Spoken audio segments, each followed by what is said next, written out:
Hello and welcome to episode 4 of Random Number Generation. I'm Skybilz. I will be your host for today. We are going to be doing Super Mario RPG Randomizer, but this time it's a little different. We're going to be doing a challenge run solo done by Pidge01.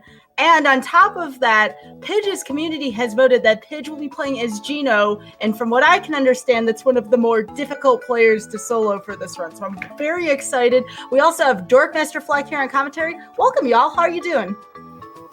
I'm doing pretty fantastic. It's good to be here. Yeah, doing great. Pidge and Dork are both devs of Super Mario RPG Randomizer, so if you have any questions for them, they'll be more than happy to answer. Exclamation point solo also for additional information about the run at any point will remind you periodically of that command. And without further ado, I think we're going to get started here, unless y'all have anything else you want to say. I guess the only thing that I want to say before we get started is that if you have seen the SMRPG Randomizer before and you think it's kind of cool, we on the dev team actually just fixed a bunch of major bugs last weekend, so that means all the stuff you've been seeing, all the beta features that we've been doing lately, those are all now live on the public site, so if you ever want to play any of this nonsense, feel free to go for it, because that is currently considered our stable version. Yes, and I'm very excited for that release today. That's part of the reason why we're doing this, just in honor of that, for sure. Very excited about it. Pidge, are you ready to go? Yeah, I'd say I'm ready to go. All right, I'll count you down then.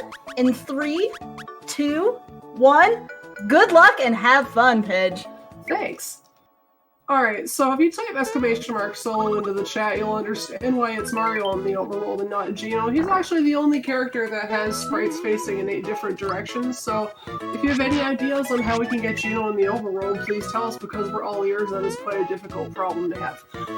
So, I'm gonna just have a look around and see what is in store for me in some of these locations. So you'll see there's a Goomba that is trapped Mario inside. Oh goodness, I just ran into a trooper, but that's okay because Geno is by himself at level 1, so he kind of needs to get some experience points. Otherwise, he's gonna have some problems. So anyway, Super Mario RPG Randomizer. There is a lot of stuff you can randomize in this. If this is your first time watching this randomizer being played, you're in for some fun stuff. What you're seeing right here in Mushroom Way is that we've randomized the contents of the chest that we just grabbed, but also we've randomized the join order of the characters. So even though we see Mario standing here, unable to jump past this little Goomba dude, he's not actually going to be joining our team. The animation is more there for comedic effect. We're going to rescue him, and then he's just going to be like, see ya, I'm going home. I've opted to come to Mushroom Way first because in this randomizer, it is open world randomizer, meaning most of the world map is unlocked right from the start. You can go anywhere. The point of this randomizer is to find all the star pieces and defeat Smithy. But in the original game, if you recall, the star pieces were in Mushroom Kingdom, Forest Maze, Moleville, Star Hill, Seaside Town, and Barrel Volcano. In the randomizer, we don't know where the star pieces are. We have to find them. Any of the bosses could have one. So we're on a little bit of a hunt. Okay, who's here? That's a Balloon. You know what? I will try it. Let's see how this goes. It's gonna be Balloon 1 or Balloon 2. Oh, it's Balloon 2. That is a problem. If he summons Geno Clone, I am pretty much boned. And of course he's gonna summon Geno Clone because there's only one person he can clone. I think you mean ballooned. I am ballooned. Oh, Dork, why? Oh, question from the chat. Do I only get Geno's powers and weapons? I can't find anybody's weapons, but Geno can only wear his own in the flags that I've selected. There is a possibility in the randomizer you can choose to switch up what he can wear, what weapons he can use, what spells he gets, but for the purpose of the solo character challenge, I kept him vanilla. So this is just Geno from the original game. Oh, and there comes Flamestone. I'm pretty sure that's a death for me. Yeah, that's 45 damage on my 20 HP. That's fine. Woof. That's fine. You know what? We're just not going to bother with Mushroom Way just yet. So, and that's why you save often, folks. That's right. Do we have time for a couple quick announcements real quick? I want to make sure you got going on this run in case something like that would happen. I'll go for it. I'm just going to loot the Mushroom Kingdom. Well, that sounds like fun. All right, remember, folks, GDQ is brought to you by viewers like you. If you are enjoying the hotfix, please consider subbing to the channel. If you do have Amazon Prime, please remember that you do have access to a free sub to the channel if you have not already used it. A couple quick announcements too. Remember that AGDQ 2020 panels are open. For more information, please go to GamesDoneQuick.com. And the new game submission period is November 13th through 20th. All games DLC released on or after August 1st, 2019 are eligible. So with that, Pitch, is that one of the toughest opening bosses you've had? Now, naturally, you're using Geno, and this is a challenge, but it seems like a pretty tough scenario there, Golem 2. Blown 2, honestly, is usually not very difficult. The only reason that he's so difficult there is because he summons Genoclone, and Genoclone knows Flamestone, which is very, very powerful base spell. Even at a very low level, Flamestone has a high base attack power, so no matter who's using it or what stats they have, it's going to hurt you quite a bit. Yeah, that is one thing to point out when you're doing this the boss shuffle flag. You want to save often, especially before going into a boss fight, because the bosses are scaled to match the area that they're in. So that Balloon 2 has lower HP and stats, more in line with the Hammer Brothers. However, like Pidge mentioned, magic attacks have a baseline power level, and so even with lower stats, they are still, like, spells are still very strong. So what I'm doing right now is, because this is an open world randomizer, some of the things that are shuffled are the contents of shops. And if any of you in the chat are familiar with FF4 Free Enterprise, this randomizer draws a lot of inspiration from that, in that our key items are all mixed up. And by key items, I mean, look at the tracker we have on, things, special items like the room key that I just got, Alta card, Tenor card, Creeper flag, rare frog coin, all the special items that are typically used either for progression or to unlock a special piece of equipment, those are all shuffled within each other. So I just went and got the room key for Booster's Tower from the Tadpole Pond guide. One of the things that's kind of special about the key item shuffle is that, Firebomb is here. That's very good to know. Okay, so what I was going to say is that one of the special caveats of the item shuffle is that the key item shuffle is that a whole bunch of them are actually turned in to get special equips that are unique for the game. So your Ghost Medal, which is retrieved by turning in the Creeper, Big Boo, and Dry Bones flags, the Froggy Stick that's turned in from turning in the Cricket Pie, the Chomp that's gotten from turning in the Elder Key, and additionally mixed in with the Super Suit and the Attack Scarf that you get for doing 100 super jumps, and the Course Charm you get for defeating Kulaks, and Jinx Belt you get for defeating Jinx. There are 10 of those special unique equips that are all shuffled within each other. So if I find the Cricket Pie, if I find the Elder Key, if I find the Room Key, any of those special key items, that could possibly be my Super Suit, which is the best piece of equipment in the game. So I want to look for that anywhere I can. So there's a Big Boo flag. If I find 3 of those flags, that could be my Super Suit. We don't know yet. Now, one thing, I didn't actually think to check this. If you are excluding characters, can equipment still be for those characters? No. Well, sorry, yes. Equipment is unchanged. So I sold my hero shirt because I can't wear it. Okay, good to know.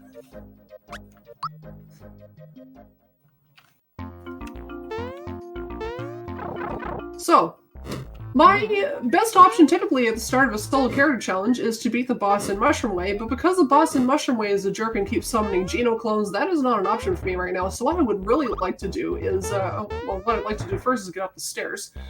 Oh my goodness, this is not happening. These stairs are impossible. Indeed.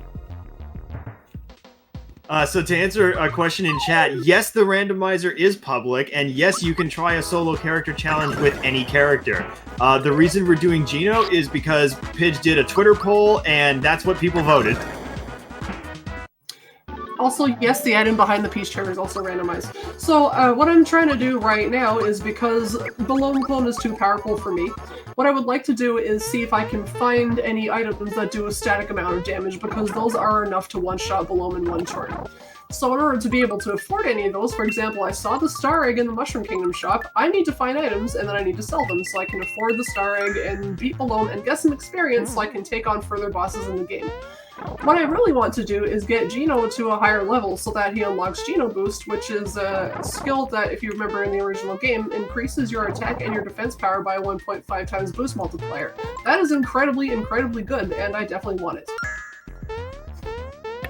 Yeah, it's going to be pretty essential when Geno, especially when Geno's your only character. Doing any kind of any single character challenge, no matter who it is going to be a real challenge.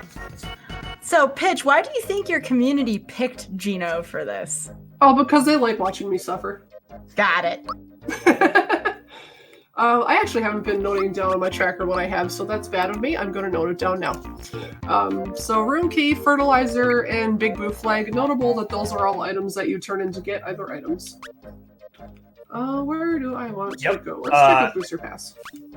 So Zalaxan, so 6 stars still requires the Smithy fight. You always still have to beat Smithy in order to end the game.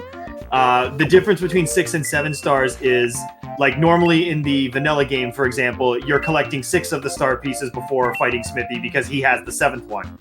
So in the randomizer, when the star pieces are shuffled, the default setting is to find the normal 6 that you would find.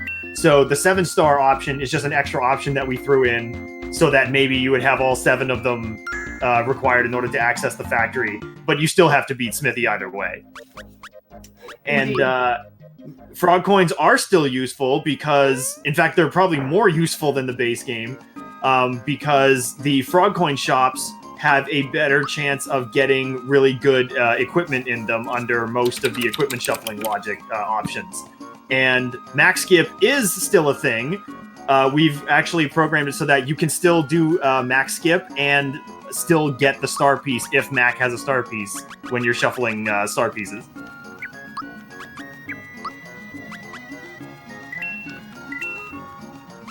I think I have enough money to get some good stuff now. Okay. So what is your highest priority, Pitch, when you are shopping for the first time in any given randomizer seat, especially with a tough start like this? What do you prioritize here? For me, that really depends on my shop settings. In settings like this, I turn it on so that any item can appear in any shop. Typically, I play with good items are in shops that are harder to access, but in a solo character challenge, with Geno especially, I kind of take what I can get, so I made it so that the shops are a little bit nicer. So what I did first was I looked for anything that I can find that is affordable that I can take down below 1 in one hit with. So that would be my star egg that I'm going to buy right now. I also want those work pants, but I can't afford them right now. Star Egg is a fun little item that does 100 damage to all enemies on the field, and the HP in the first boss slot of the game, which is Mushroom Way, only has 100 HP, so you can probably put 2 and 2 together and guess what we're going to be doing right now. Thanks for good luck. My dude Twig, rolling in. Shoutouts to everybody watching this today. I'm really glad that y'all are here watching this silly little randomizer that Fleck and I and 7 of our friends have been working on. Yeah, we've got a real good bunch of people working on stuff now, so we've had different people with various backgrounds and expertise that have helped to figure out various different things as we've added new features to this, because it's grown quite a bit since our initial idea for having an open world mode, similar to Free Enterprise. Indeed. With some cool things worthy of note in our latest release is we also have a skill that I didn't turn on today, which is randomizing you can randomize the spells that your team uses, which I didn't do, but it's a very popular feature. However, now you can also randomize the spells that the enemies use, courtesy of Pat, one of the developers on the SMRPG Randomizer team. That is a really fun flag that has some very, very dangerous side effects. Yeah, having enemies throw spells at you that you're not expecting can get pretty dangerous pretty quickly. The true easy mode solo characters challenge is Mallow because he starts off with a healing spell and has the best magic stat in the game. Yeah, that is a good point. Most people would think, Bowser would be the easiest one to do a solo run since he typically has the, highest attack and defense stats to start, but the fact that Mallow has a healing spell off the bat is extremely useful. And there was no star piece in Mushroom Way. Rip me. Alright, well, let's go to Bandit's Light. Actually, you know what? Before I go to Bandit's Way, let's make a quick little pit stop back in Mushroom Kingdom, because what they sold in Mushroom Kingdom was the work pants. And the work pants, if you've ever seen in any percent speed on this game, you know that is a very, very good equip to have. What the work pants do is they increase your speed, which is not something Geno really, really needs, but also gives him more attack power and some good starting defense. So we are going to roll with that. Yeah, in the speed run, it's the only thing we use. Pretty much. So one of the fun features that we released to the public today is actually, you know what? Hold on a sec. What was the boss that was here? That's Gunyoke. I do not want to be here. Yeah, I don't think we want to hit Gunyoke at level 3. I am rolling out of there. Rolling out.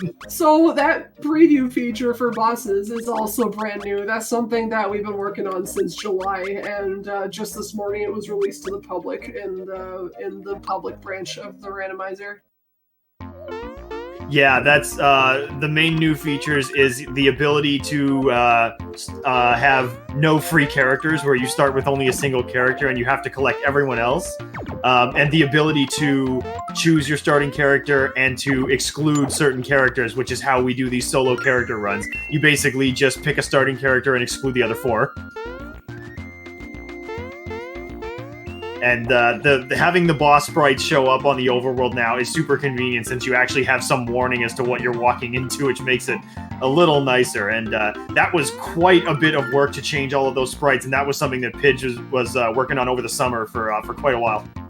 Fun fact, the start of the Python file that I did all that code in says, "Warning, quarantine code ahead, do not open." Yeah, gaze upon ye in despair. This code is cursed. It's like 4,200 lines of code, and like 1,100 of them are just Nimbus land. Yeah, there's a lot of sprite changes that need to happen for that, unsurprisingly. Ooh, an Alto card. That'll get me some new stuff in Tadpole Pond Juice Bar Shop, which is quite nice. I'm not playing on balanced shops today, but if you are playing on balanced shops, that's like an incredibly important item to get you. Euridovich? Can I tank Euridovich Water Blast? I doubt it, but let's see. There's only one way to find out. Only one way to find out. Yeah, like we said earlier, that's why, we don't want to fight Gunyoke and in Bandit's Way yet, because Gunyoke is going to do Breaker Beam, and that's going to be extremely powerful. Euridovich is going to do Water Blast on his first turn, and that's also going to be pretty strong, so the question is, can we tank this?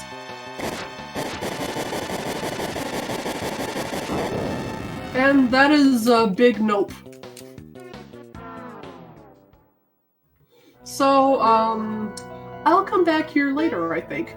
Yeah.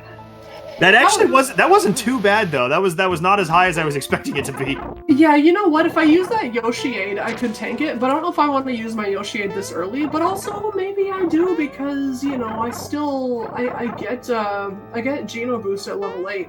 However, I only get 1 move per turn if I use Yoshi-Aid, then I use heal. Like, what am I going to do the rest of my turns? Hammer Bro, I can totally tank this. Oh yeah, this is no problem. So, yeah, so Danny, the reason that you heard that music is because one of the options that we have with the boss shuffle is to randomize the boss music as well. So in that case, the boss fights could basically use any of the battle music options in the game. So yeah, you might get the Qlix FF4 battle theme, you might get the Smithy theme, all that good stuff. And so when you die in this game, what happens is, instead of just giving you a game over and taking you back to the file select, it takes you back to the last save point that you saved at, and it puts everything back the way it was at the point that you saved. So it is kind of like a reset, except the key difference is you keep the experience points that you had up to that point, like even after you saved. So what this does is it makes it possible to do what's called a death abuse, where you can get a bunch of XP from an area and intentionally die and then reset the area but keep all of that XP. So that can be time consuming, but it can be very useful if you're, trying to get through a tough spot. That Hammer Bro fight just doubled my HP, so I am going to actually attempt this. Ah, very nice. Gotta love those level ups. Oh right, I already drained the water. What am I doing up here? Hey, you know what? Let's get some more EXP. Why not? Gino could use it. And yeah, so there's another question about the boss stats. So by default, when you do boss shuffle, the boss stats are scaled to match the spot where they're being shuffled to. So if you find, for example, we found Gun Yoke at Bandit's Way, so that Gun Yoke fight is going to have the stats of Croco 1, basically. However, the caveat to that is, like we said earlier, magic spells, special attacks, have a certain base power level, and so they can still be very strong even if the enemy's stats have been lowered quite a bit. It's basically the Mega Nuke is still Mega Nuke of this game. Yeah, we kind of did a lot of the same things for the boss shuffle that Fort Free Enterprise did. It's very similar in concept. Yeah, and so just to point out a small detail, if you want to, there is a hard mode flag when you're doing boss shuffle to not scale the boss stats. So if you want to have vanilla boss stats, go nuts. Yeah, if you want to have Yordovich with 1500 HP in the Kiro sewers, be my guest. So, yeah, that doesn't sound very fun, but whatever floats your boat. Would you rather see tougher bosses earlier than Pidge if that's the case, because their stats are much less than what they would be in the late game? It depends entirely on what their spells are. Okay, that makes sense. Yeah, if you find Axum Rangers in Mushroom Way, that is not too bad if you know what you're doing with your turn order, because you can wipe all of them out with one explosive. But if you see like Gun Yoke early game, that sucks. This, I think, should take out this Yordovich, because this Power Blast is doing not Power Blast, Yoshiade is doing a bit of work. Yeah, because this is doing 100 damage each time, and we're doing below 1 stats here, 150. Goodness, how much HP does this guy have?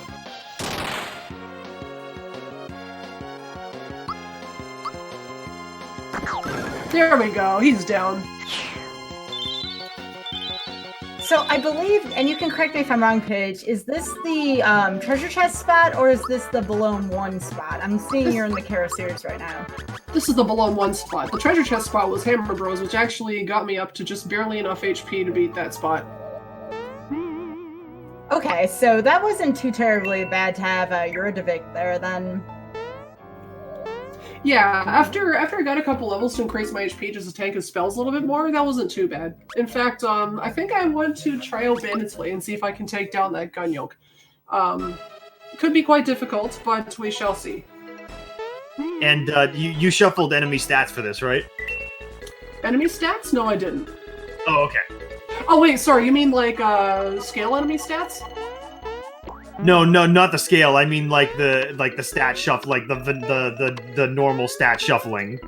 Oh no, everything is from the original game except scaled stats.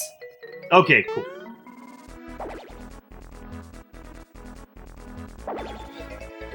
I have a feeling I may regret this decision.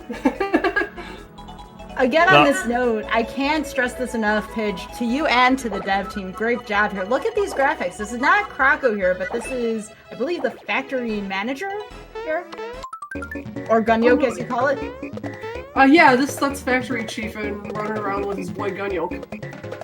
Yeah, I really like how you can see what enemy it is before you get a chance to see it in battle. And because you were able, and the dev team was able to alter the graphics, we get a chance to see the boss before we actually get to it. And that can be really good for strategizing, I would imagine. It's definitely going to change how people play this game, because for a long time we didn't have that. It was going to be it was something that we weren't even sure was possible for a while because of how sprites in this game work, but then we figured it out. Yeah, Pidge is kind of glossing over. We didn't think it was possible, but then we figured it out. It was a lot more involved than that. The amount of work to make this sprite shuffle work. Pidge worked on this for months, so. Yeah, it was something. Am I gonna die to this Mega Drain? Yes, I am. Okay, well, that is ripped for, I'm not gonna bother the Bandit's Way. Let's not do that today. I didn't even die to Breaker Beam, there's just a Mega Drain. Yeah, we didn't even get to see Breaker Beam. Bandit's Way is so mean, and also, too, normally by the time you get to Gun Yoke in the factory in vanilla, you have some kind of accessory that'll help you out, like the safety ring. Here, we get to see the full wrath of what Mega Drain really is, which is horrendous, based on what I've seen. Actually, Yeah. no, speaking of accessory, that reminds me, Sky. I saw something that I definitely want. Oh, did you? I did. Was it here? How much money do I have? I can sell the attack scarf because we don't recruit Mario. I don't need 2 work pants. Yeah, you know what? I definitely saw something I want. What'd you see? I saw a safety ring, which makes me immune to all elemental attacks, which means Breaker Beam will still suck. However, Mega Drain will not hurt me. Well, I'm glad I was able to remind you. You mentioned accessories, that's like, oh, that's right, there is a safety ring here. Yeah, that's why that's what's fun about the Chaos Shop setting. Alright, who thinks I should take on Bandit's Way again? Do it. Yeah, let's do it. Alright, we'll do it. If I still got a Breaker Beam, I'll be very upset. Yeah, And it's fun. You normally don't see like Mega Drain and Breaker Beam from Gun Yoke here if you're used to watching the vanilla game because we put them to sleep.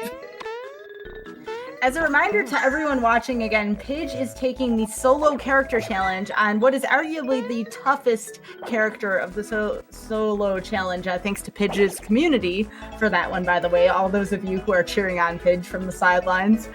You all made this very tough on Pidge, but this has been really cool to watch so far. So I approve of the vote overall so far. Hopefully we don't see anything too complicated beyond this. Woo, I got Dog Jump that time. No, Top actually, 10 anime redemption arcs.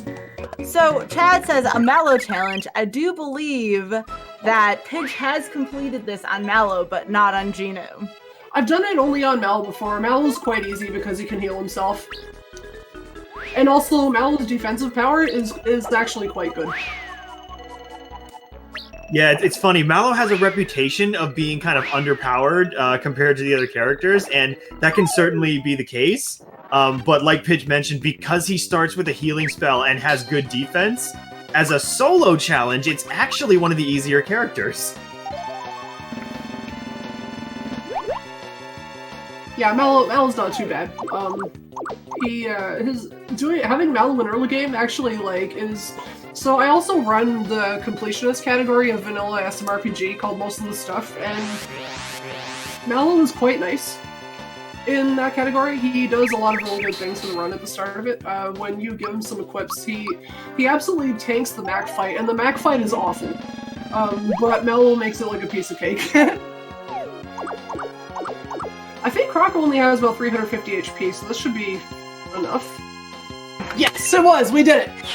And that was all thanks to Sky reminding me about accessories. I can't take the credit, Pidge. You also had a really great strategy picked out for this fight. We'll call it 50-50. This is great.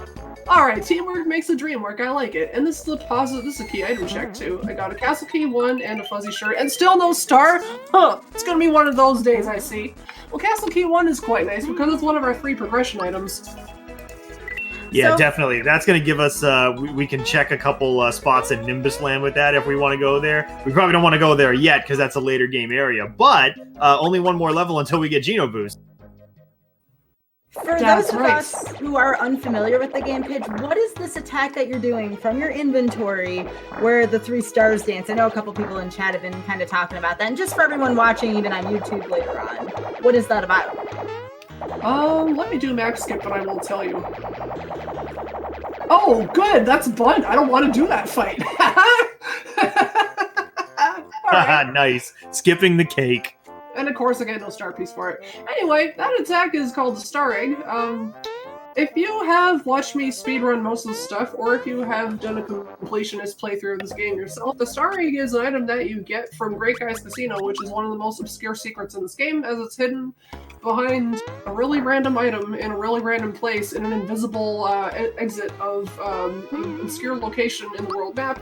Takes you to a casino, and if you have the break card that you got from double dipping into Booster's Tower for whatever reason, you have to beat Great Guy 100 times in a minigame to get the Star Egg. What the Star Egg does is, it is a reusable item that does 100 damage to everything on the field, or if you have 1.5 times multiplier from either Power Blast, Geno Boost, Bracer, Yoshi-Aid, it does 150 damage.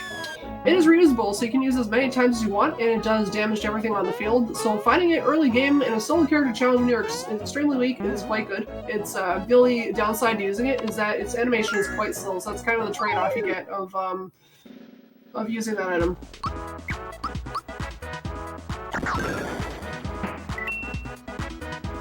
So no stars so far from this randomizer. It's being very, very cheap so far. Some good items. I mean, we have the safety ring. I always enjoy that accessory, but just the game does not want to give anything up right now. Oh, it's pretty par for the course whenever I play this game on this channel, honestly. This is like, what, my third time where I just get like the most awful distribution of stars? You say that about stars, but would you let everyone know what the first item you found was the last time you had played on this channel? A super suit. It was a super suit. Yeah, remember like when you used to find the butter sword in Kakariko Village in Link to the Past?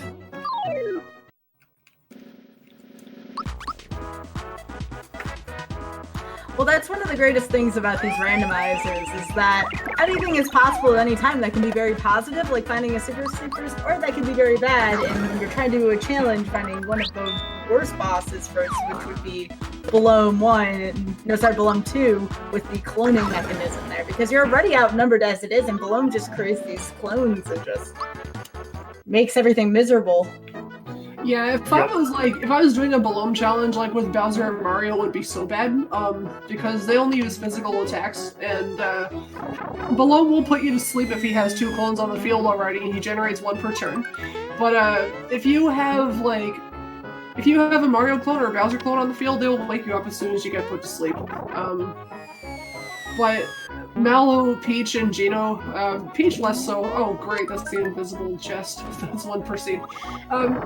Peach, Mallow, and Geno, Peach less so, but Mallow and Geno especially because they have very strong magic. You might be in trouble if you get them. Yo, what's good, Countdown? Hoping to find you in a good spot somewhere in this rando.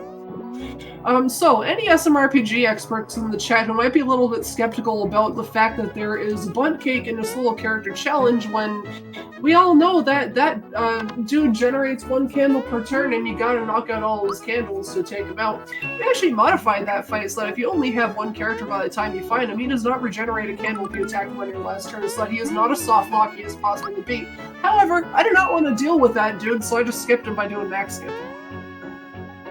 Yeah, that was actually a neat little thing to show, because someone was asking earlier in the chat if max skip was still a thing. So there is a perfect example. You can still do max skip, and if the max slot had a star piece, then Pidge would have actually gotten that star piece when she triggered that cutscene with the Chancellor.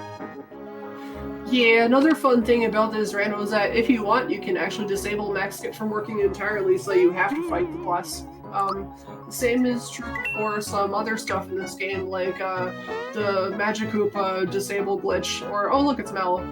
We're not going to recruit him, we're just going to follow him. Yeah. Though that was something I think Alan and I wanted to add was the flags to disable those helpful glitches. One of which is disabling the Geno Whirl killing XOR bug. Is this even randomized? Hoi hoi hoi.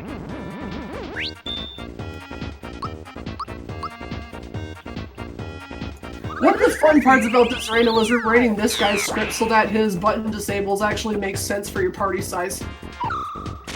So it looks like we're looking at some lore here. This is before Mario intervened, right? In the vanilla version. This is what could have happened if Mario didn't come to save the day. And that safety ring that Sky reminded me of is kind of saving the day here because this guy can put me to sleep. Yeah, not anymore. He can't. Not anymore, and also his static E will not affect me because Safety Ring is kind of OP, and it also blocks elementals, and it blocks one-hit KO moves. Yeah, this is going to be extremely useful. Yeah, just give Gino a Safety Ring and he can do everything. In this version of the randomizer, you know, Mario's just kind of like a babysitter. He's transporting Gino around the world, but he can't fight. Gino just has to do everything himself. Yeah, Gino's basically his Pokemon. He kind of is, no, you can't even mention it.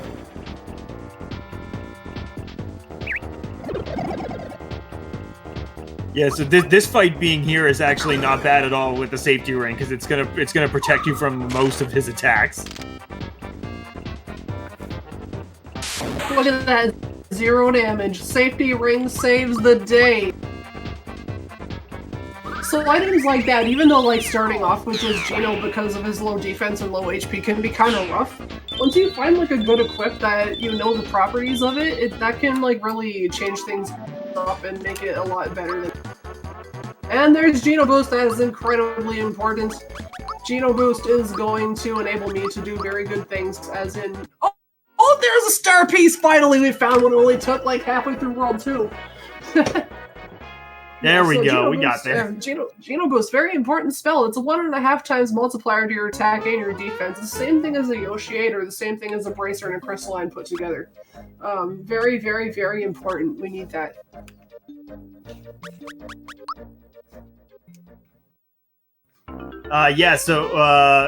Metroid Master, yes, in the Japanese version, the button colors are different to match the Super Famicom controller. I beg your pardon, video game. That is a super sale. Oh, hi there. That's a super sale, but it got... What do you say, chat? Do I do it? Do I buy the super suit? Let's take a vote. Do I buy the super suit? Yes or no? I mean, I would. You're on one character. I would definitely recommend. The problem is still my... Well, the thing is that I'm also guaranteed to find one because of the M2 shuffle, but I don't know when that will be. I have to find some other key items for it. Yeah, I think you take whatever you can get in a solo character run. I think they're feeling generous tonight. I'm seeing some do a lot of yes in chat. All right, let's do it. All right. Thank you, chat. You all have been exceedingly generous. And again, if y'all are watching this on YouTube, if you would also like to have some of this hands-on participation, question and answer, and the runners asking for whether or not they should make a choice, please consider watching here live on twitch.tv/GamesDoneQuick. The only downside to that is that was 9 flowers I had to toss, and Gino gets some pretty good spells. Yeah, but with the increased stats, you'll have to use less of them. This is true. That is a decent trade-off. That's just math. Get some items. Listen, just because I'm a programmer does not mean I'm good at math. Oh, same. Now, something that any people who were paying attention might have noticed while you were in that shop there, the super suit costs more than 1,000 coins, just over 1,000.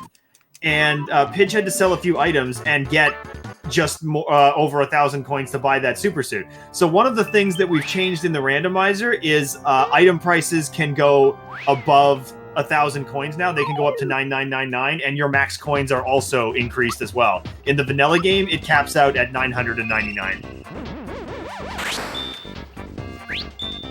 If you want to know who's actually good at math on this dev team, shoutouts to Pat writing the boss disassembler, which is more hex code than my tiny brain can handle. Yeah, that was a very helpful thing. That's really awesome because you can randomize the spells that bosses have, and I've seen some really funny things happen with that flag. It's kind of awesome.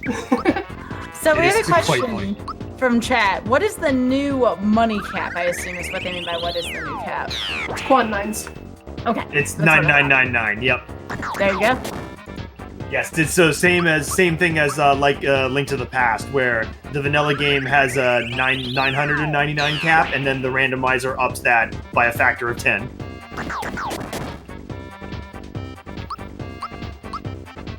That being said, if you have any questions about the current flag set, the randomizer itself, we do have 2 of the devs here ready to answer any questions you have. I'll do my best to relay it from the chat to the runner and commentator.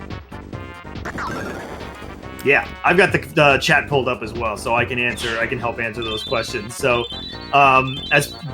since we upped the max coin count, we found that you tended to get some more coins during the randomizer, and you also wanted to do more shopping. So coins are just more useful than they are in the vanilla game in general.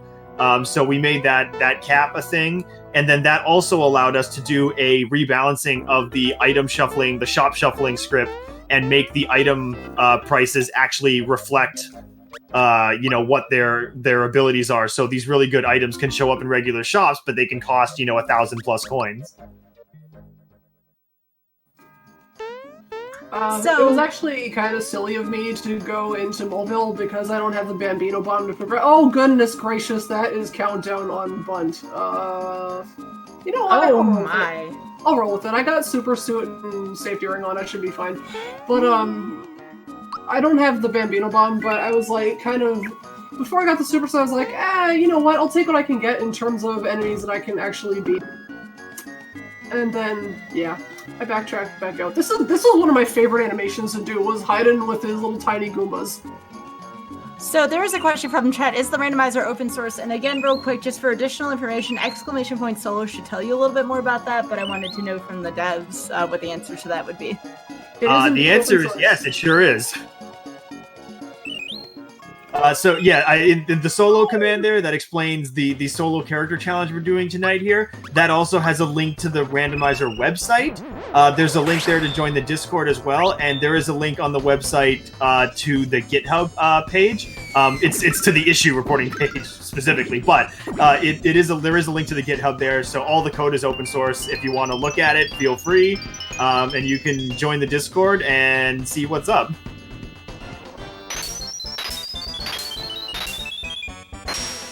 Well, this is a problem. If I get hit by another one of those dark stars, I am screwed. So we'll see what happens here. Yeah, we are pretty strong with the safety ring and the super suit, but not invincible. Another thing probably worth pointing out is you'll notice that the countdown battle here is taking place on the regular background in the factory area instead of in the Narrymore Chapel background. So with the boss shuffle, for the most part, we try to keep the background to match the area that it's in, which for the most part works fine. But there are some bosses, and one of which is Countdown, where the boss itself, that clock body, is actually part of the background. So certain bosses actually need their original backgrounds in order to function properly, or they just don't look right at all. Yeah. I'm sincerely hoping I can take this dude down soon. So, Pitch, since this is a solo character challenge, what happens to the other spots where the other characters are supposed to be in the game?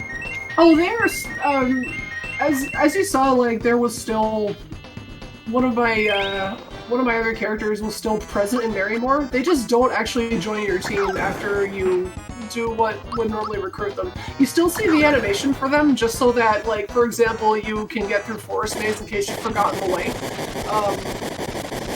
But, oh, please don't kill me. It didn't kill me, hooray.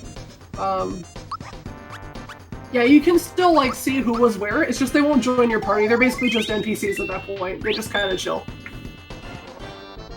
So, like, we saw, because, like, in No Free Characters, instead of, like, recruiting a character from Mushroom Kingdom and Booster Tower, you recruit them by beating the closest bosses to where they are. So that means Mushroom Way beating the boss and Mobile Mines beating the second boss. So, like, we rescued Mario from the Goomba and from Belome, who would normally be Hammer Bros. We followed Mallow around through the forest maze. I think the character here was Bowser. We're rescuing from marrying Booster, who's actually Hyden and not Booster. So Bowser's getting married to a treasure chest. Ooh, another star. That is all like, they're just NPCs. They don't join your party. You save them, then they say thank you and go about their day. Pitch, well done there on Countdown. If y'all have never played SMRPG, Countdown is by far one of the most difficult bosses in the whole game. So well done to Pitch to get that done early on. Thank you. Yeah, Countdown is a scary fight. I'm gonna take a quick dip into Star Hill because Star Hill is the only location for a star where a star can be that you don't actually have to do anything for. You just gotta like dip into Star Hill, which takes kind of a while. Fun thing about the randomizer, these are randomized. That was a contribution that Pat made, and it's definitely a fan favorite, is talking to the wishes on Star Hill. Yeah, we have a bunch of some community submitted things for the wishes, so you can go and read all of those on Star Hill. We also have an option to randomize some of the mini games in Bowser's Keep in the Bowser doors. So we have custom Dr. Topper quiz questions also submitted by community members. So you can do that if you want to try a custom Dr. Topper quiz. I wish Mario would stop skipping me from Mac. That's great. And considering you skipped Bunt, which would be normally the Mac skip, that's pretty appropriate right now. Yeah. So again, as a reminder, these are all community-generated, folks. So if you're wondering where all these messages came from, they did come from the SMRPG community, and you can definitely tell some of the characters from here. I saw a Seinfeld reference. We can blame Black Attack 24 for that one. Yeah, I gotta put some more in there. No star piece for me. No star piece for me. Okay, so do I climb the tower without the Elder Key? I don't really want to. Actually, you know what? I will do it, because Elder Key... The thing about Booster Tower is that you gotta come in here twice to do this third cannon check. Look at this very official Goomba. That was like my favorite thing to code in this entire randomizer, was putting the very official Goomba at the start of Booster's Tower, if Hyden is at the top of the tower. The Goomba receptionist. Oh, that's an EXP booster. I want that. That gets rid of my one-hit KO protection, but I will put it back on in case I find something scary. Hyden does not have any one-hit KO moves, so I'm not too worried about him. Yeah, EXP booster's got to be one of the best things for a solo character run. Yeah, what I was saying earlier is that as I'm climbing the tower here, there are 2 key items you can use to check for equips in the tower, so special equips like the Super Suit, Quartz Charm, etc. I already have my Super Suits, so it's not that big a deal. The Elder Key, which I don't have, opens this door. However, after you beat the tower, Knife Guy appears as a friendly NPC. Oh, there's a bright card, that's good. Knife Guy appears after you beat the tower, so you have to come back here anyway if you want to do an extra key item check. And if I find the Elder Key when I come back in here, that's not too far away from where Knife Guy is. Whereas further up the tower where you use the room key, that one stinks a little more to get and then have to backtrack out of here for it. But I already have the room key, so I can just do it now. Reasons of the break card that I just picked up is important. The break card normally gets you into Great Guy's Casino. Great Guy's Casino has been... Oh, there's my super suit, lol. The Great Guy's Casino has been modified so that if you have all your star pieces, you can just talk to Great Guy if you have the break card, and he will send you right to the final boss of the game, meaning you do not have to do the factory boss rush. So, once we start working again on the Key Items Anywhere feature, that will be a little bit less guaranteed better way to do the game, but right now it's like a guaranteed better way to do the game. Hey Pitch, yeah. has the bright card ever been in the factory? No, that's not. There's no key items in the factory. Okay, that's what I thought. I just wanted to make sure because I was remembering and I'm like, wait, is that a possible thing that can happen? In the future it may be. I want to rewrite how Chess Shuffle works in the near future. Which could mean that possibly, granted that it's still within logic of being a completable seed, I would like to possibly put key items in the, you know what, I'm just gonna do this fast. Well, if you put key items in the factory, what that would remind me of is, or a star in the factory for that matter, that'd be the equivalent of what I would consider a pedestal seed in Link to the Past Randomizer, for instance, just all this extra stuff. So this is one of my favorite things about the boss shuffle with the sprites on the overworld now is whoever booster gets replaced by, the snippets get changed. It doesn't do that for all bosses, just like ones where it kind of makes sense for them to do, and the little tiny the ones Goombas, that have like ads, yeah. The tiny Goombas for Haydn was like one of my favorite things to do, like just for this entire section. It's also pretty funny when Haydn replaces Punchinello, and you just have like the mimic chest is just throwing tiny Goombas around that explode. Nice. Yeah, this whole like sprite replacement thing is really fantastic. And Duetta, yeah, you basically mentioned exactly what the bright card is. It's the pass from FF4 Free Enterprise if you've played that. Yeah, I was gonna just like automatically lose that cutscene to do the booster fight fast, but I thought this cutscene is just really funny, so I just opted to do it anyway. Oh, the Quartz Charm! I like that quite a lot. Quartz Charm is like an auto Geno boost plus instant death protection, so that's going to be a useful little item that I'm going to keep around. So Star's hard to find, but all of the good items for Pidge so far. Mm-hmm. So there's Haydn.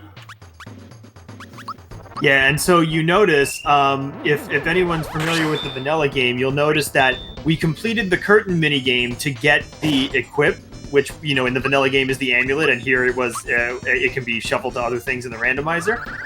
However, normally when you do that, that means that you don't get to do the booster fight here in the tower, which is Haydn is replacing booster.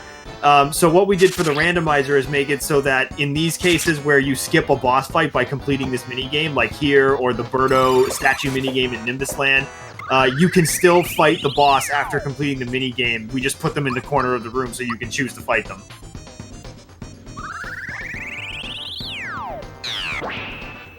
So a lot of this fight is going to be me spamming Geno Beam and blocking the tiny Goombas, because with this boss, if you take out all the tiny Goombas, then he summons more of them, but because I only have one character, I think it'd be slower for me to just kill 3 of them.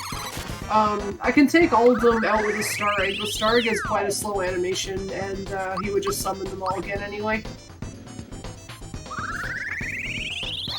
This spot has about, I want to say, 2100 HP. I forget. I did like all the calculations for boss shuffle, and I can't remember any of them. Yeah, they're in a spreadsheet. Why Geno Beam here, Pidge? Because I've seen some bosses do that, and I could never explain it. Geno Beam sometimes just tends to do more damage on certain bosses. So what's so special about Haydn here? Geno Beam actually is not doing any extra damage to Haydn. It's just the fact that I have the Super Swing equipped, which gives me plus 50 to my magic attack. I'm using Geno Beam instead of a physical attack because Haydn counters physical attacks, whereas Haydn is like the counterpart to Box Boy, and Box Boy counters magic attacks, whereas Haydn counters physicals. So in order to like reduce the amount of damage I take from Haydn and reduce the number of spells he's going to spam at me, I'm attacking him entirely with Geno Beam. And Geno Beam is nice because it has a very low FP cost, so I can use it a whole bunch.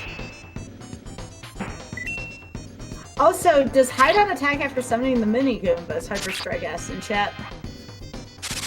You know, it didn't look like it. It's mostly the mini Goombas that do his bidding. So let's toss Star Egg and take these little Felders home. Actually, I don't know if Star Egg is going to be enough to kill them. In fact, I'm pretty sure it won't be. Don't kill the mini Goombas! Those are like Bowser's nephews, aren't they? These ones... It's okay, I'm not actually going to kill them, I'm just going to give them a little timeout because, well, you saw the one at the front desk, he's got some business to attend to, and he's just slacking off and fighting me up at the top of the tower when he's got phone calls to take and paperwork to file, and, you know, it's... I need to teach him a lesson, be like, hey, you know what, y'all gotta get back to work instead of trying to keep me from fighting whoever's on the balcony. Pidge, that was the saddest ending to a fight ever. Just taking care of those mini Goombas, and they were so cute looking. Oh, they're adorable. They're my favorite enemies to animate in this game. Whereas animating Balloon Scarecrow made me really, really mad, and is the reason that my Python file for this says this is quarantined curse code. Oh, there's Croco. Okay.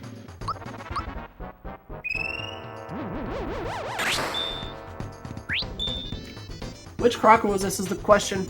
Yeah, Yeah, you didn't highlight him. It doesn't actually matter. Oh, it's Croco 1. Croco 1 kind of stinks because his bomb attacks are quite slow, but I'm also quite powerful, so that's alright. Yeah, this shouldn't be a problem. So, for some of the bosses that you fight multiple times throughout the game, like Croco and Balome, and in the case of Jinx, you fight him 3 times in the dojo. So, for those fights, we actually put the numbers on them. So when you're doing the boss shuffle, then when you run into Croco or Balome, it actually says, Croco 1, Croco 2, so you know which version you're fighting. Yeah, Croco 2 is kind of nice to fight because in his second phase after he takes your items away, taking your items away kind of stinks, but also every attack that he uses on you is perfect blockable. It's just if you don't perfect block his chop attack, it does massive damage to you. But luckily, it's one of the easier attacks in the game to block if you learn the timing for it. Ooh, there's Geno Blast. I'm level 14 already. Okay, so the EXP booster did very good things, and unfortunately Booster Tower did not do very good things, and I did not come out of there with any additional star pieces, just a whole bunch of levels.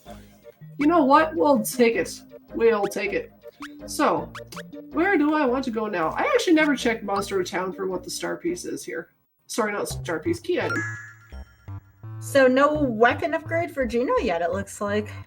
No, well actually I haven't been checking that many shops to be fair. I'd like to find the star gun for him, but I could go around and check some of the shops and see if I find a star gun. Thank you, Nightbird, I appreciate that. There's a Dry Bones flag. Ooh, actually, you know what? Let's turn in the 3 flags. A lot of people commonly think of Pidge with this game because Pidge is one of the developers, and Pidge is very, very, very passionate about even getting the most minute changes done. It may not be the most necessary thing in the randomizer, but Pidge takes great pride in making sure things are as clean and running as possible, which I always appreciated that about Pidge. Concerning everything is clean except for my code. Yes. So the last time we had Pidge on here, Pidge actually had to fix the seed right in the middle of the game and still came in under estimate, which is ridiculous, but good. Oh goodness gracious me. Yep, well, now we know who's on the cliff in Seaside Town. Wait, I had this question too, Lufia. Thanks for asking that. Is there any way a solo seed can generate something that makes the game unbeatable? And Pitch did talk about Bunt earlier, making sure that that was coded properly. But is there anything else you can think of, Pitch? I mean, there were some things I used to hardlock the game, but we fixed those. As far as we know, logic-wise, no, you cannot make an uncompletable seed. You can have settings that are ridiculously hard that makes it, like, functionally uncompletable, depending on what settings you use, but there's no, like, actual hardlocks in the logic or anything like that. Like, you'll never find Castle Key 2 behind the second door in Nimbus Land kind of thing. Oh, there's a Red Essence shop. That's quite nice. And there's another Super Suit for sale. Alright. You know what I really like to find is my star gun, but I guess we can't always get what we want, huh? What I want to sell. I don't need any of this stuff. I can sell all that. I can sell my other super suit. Yeah, that's a good amount of money. You know what? I have a suspicion I might know where my star gun is. What are you thinking, Pitch? I can possibly Seaside Town. It's not bad. Seaside Town upstairs shop might be where it is, the Frog Coin shop. Let's see, was I right? I was right! Hooray! Alright, there's Geno's ultimate weapon. We are good to go. We got that Quartz Charm, we got the Super Suit, we got the Star Gun. Geno's just kind of balling right now. Yeah, this is certainly one of the strongest Genos I've ever seen. It's pretty powerful. Okay, with that, you know what? Sunken Ship is 3 item checks, which is 3 star piece checks. It's quite a lot of stuff you have to do down here, but I'm feeling ready for it.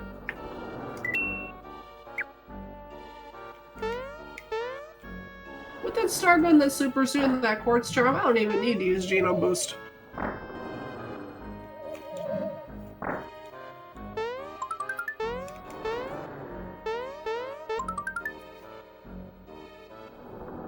But I was thinking that maybe certain fights would be more difficult if there was like a ton of bosses. So for example, I thought Countdown would be really tough because you have Countdown and then you have the 2 bells as well, or the Axum Rangers, for instance, if you managed to run into that. But so far you took care of Countdown, so I don't think too much is outside of your reach, Pidge. We shall see. To answer the question in chat, oh, that's Croco too, that's alright. Geno Blast versus Geno Flash, they're essentially the same spell, except one is slower and has higher base damage. Otherwise, they're pretty much the same thing. They have the same multipliers on how long you hold life for, just one has higher base damage. You can actually, if you go to... I made a damage calculator for this game, and if I say the link out loud, it will be too much to remember, but you can actually see the calculation for how Geno Flash versus Geno Blast are calculated, and Geno Flash does have higher base power. However, if you turn on randomized base power for spells, that might not be the case, but if you're just playing with vanilla spells, then yeah, Geno Flash is always better. It's just slower, I think.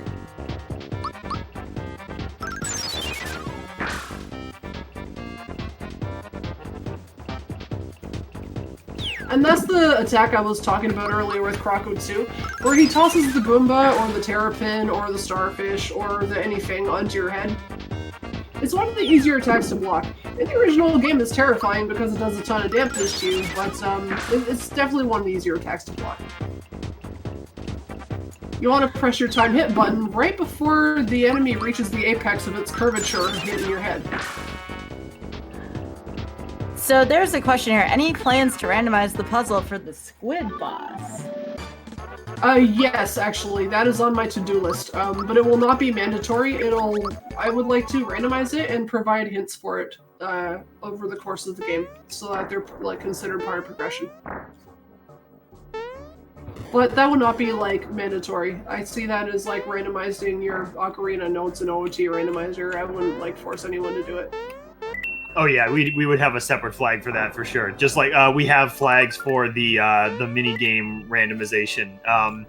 You can actually randomize the puzzle doors in the Bowser Keep in the Bowser Door section. The Ball Solitaire and the Magic Button mini games can actually generate random layouts for you now. Jinx won, huh? The Jinx fights can be quite tough because Jinx has a lot of counters. However, a nice thing about Jinx is that he's what I call a technically free boss because all of his attacks are blockable. It's just some of them are harder to block than others, and also he does a lot of counters. Livia asked another great question here. What is something you two would like to be able to randomize but has been proven to be technically not possible so far? Technically not possible? Yeah, what is some kind of change you want to implement, but you haven't been able to so far, and as far as you haven't been able to discover how to do so yet? I would say the closest thing for me would be changing who the character that you play as in the overworld is, and we actually think that might be possible now as of like last night. So, the reason that we can't do it right now is because, like the chat command says, only Mario actually has 8 directions for sprites, like, in the game's data. Every other character has 5 directions or less, whereas Mario has 8, and also, like, a ton of additional sprite sets. I would like to make it... I could do custom sprites myself if I had to. I'd like to make it so that you can play as Geno, Peach, Mallow, or Bowser on the overworld. It's just, like...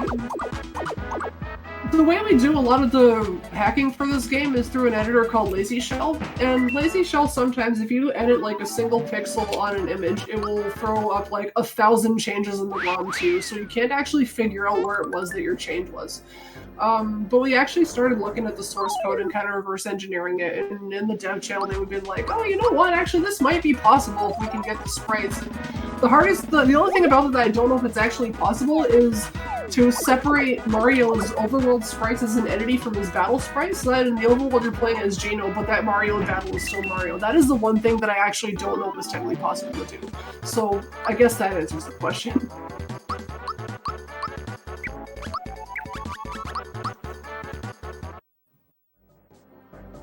Yeah, so hopefully in a future release we will have like in an example like this run, you would have Gino on the overworld when he's your only character.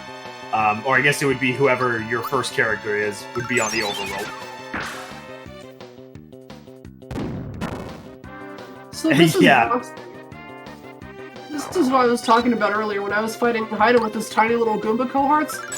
I was attacking Haiden with magic attack, whereas with Boxboy I wanted to attack him with regular attacks because Boxboy counters magic and Haiden counters physical, so I just use the opposite so that they don't attack me with the things I want them to attack with.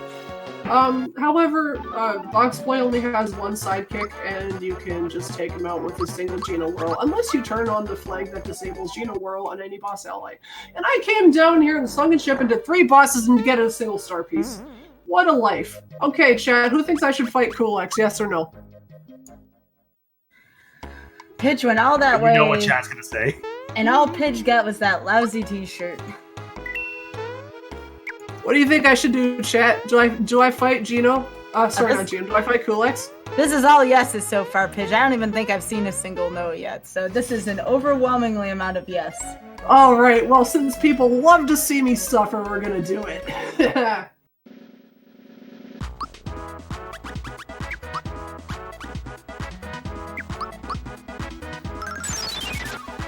They just want to hear the good music, alright? Well, it's randomized. Aw, that's unfortunate. See, I can't hear from the feed I'm watching right now, so that's unfortunate. Kulex without Kulex music doesn't seem like it would be a good...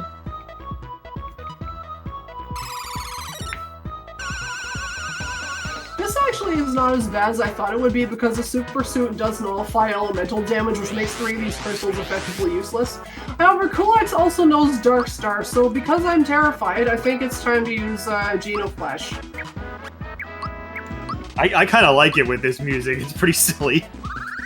Yeah, this is like, well, this is entirely inappropriate. I love it. And that was only enough to take down 1. Okay, video game, I see how it is. Oh, that was a spicy Dark Star. Oh dear. Alright. Well, chat, I don't know how this is gonna go, but... I'm a little bit scared right now. This is a little hairy, but the good news is because we have the super suit and the safety ring, that negates most of the crystal attacks. I like how Dork calls Kulex a little hairy. Not terrifying, a little hairy. Oh, Dork. So right now, Pidge has made some decent progress. One of the crystals are gone, which again, on Geno only, that's not bad. Looks like the safety ring is saving Pidge quite a bit as well on these elemental attacks. But yeah, now it's the super suit saving me from the elementals, but the quartz charm I had on because it's an automatic Geno boost. However, Kulex just used Shredder on me, which is quite a bad thing to happen because that gets rid of the quartz charm's boost, which means I have to use this again. And if he Dark Stars me now, I'm dead. He didn't Dark Star me.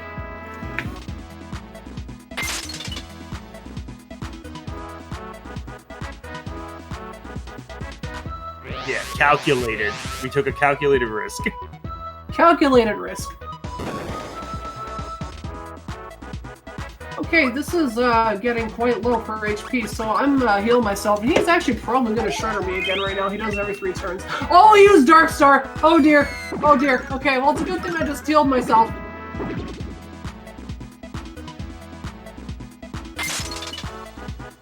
What happens at Marrymore? Well, you still see the character, they just don't join you. So, yeah, we rescued Peach from getting married to a treasure chest, but she just chilled out one hole. Yeah, the characters still appear on the overworld as NPCs, so all that stuff still happens. They just don't join your party.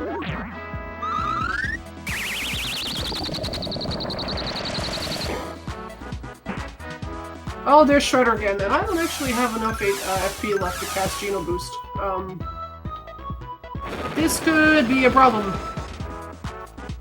This could be a problem. Well, let's see what happens. I have no heals left on my FP.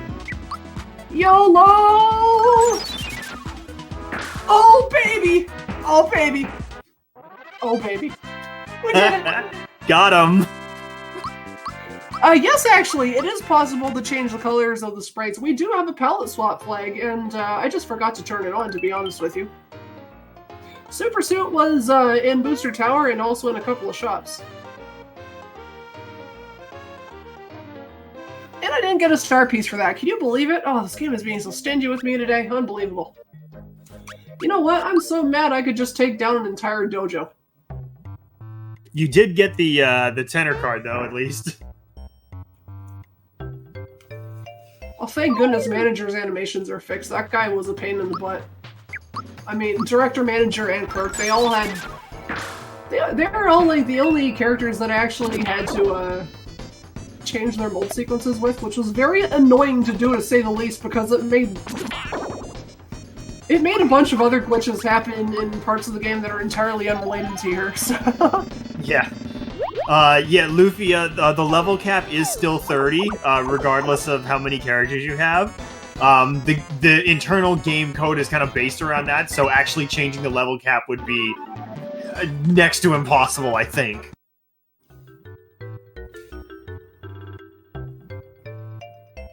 Okay, so Bloom 1 is the final boss here, which is hilariously easy. He technically can't do anything to me. Nice. Since, however, okay, it's Valentina. If you only have one character or two characters, Dodo does not appear in this fight, because if he appears, it hard locks your game, so we did not do that.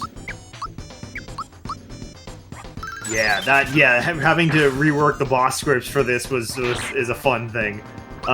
So you notice that it's Bloom in the Jinx spot because we've got the Scarecrow running around. However, we're fighting Valentina. So in this dojo area, after you beat Jagger, you go through 3 Jinx fights, and those 3 Jinx fights are like 3 separate bosses, basically, Jinx 1, 2, and 3.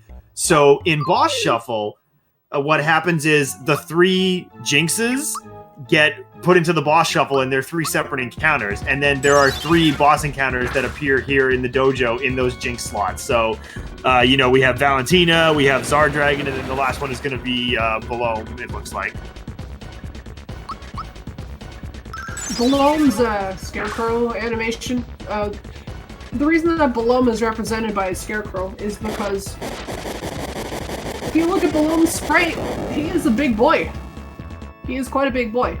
If you put a big boy in a room where there's supposed to be a small boy, the game starts doing some weird things with the graphics engine, and occasionally that means your game is busted, you can't enter the room, otherwise you're gonna have to hit the reset button.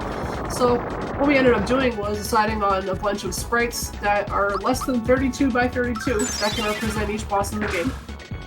And for Bloom, we chose Scarecrows, because what represents Bloom better than a Scarecrow? That's what he loves turning you into. He sure does. The problem with Scarecrow was that it was like annoying as heck to animate. Yeah. It follows different rules than every other sprite in the game, so I had to write an entire system that like outsourced its animations to different part of the game's memory, and I hated it. It took me like 2 weeks to do because I was like pretending to work when I was actually just playing Ocarina of Time Randomizer, but yeah, it took me 2 weeks to do. Yes, big boy is a technical term. By technical, I mean, it's not technical at all, it's just, yeah, it's a big boy. I am taking very little damage because I have a Super Suit on, and Super Suit gives you plus 50 to all stats except speed. It gives you like plus 30 speed or something.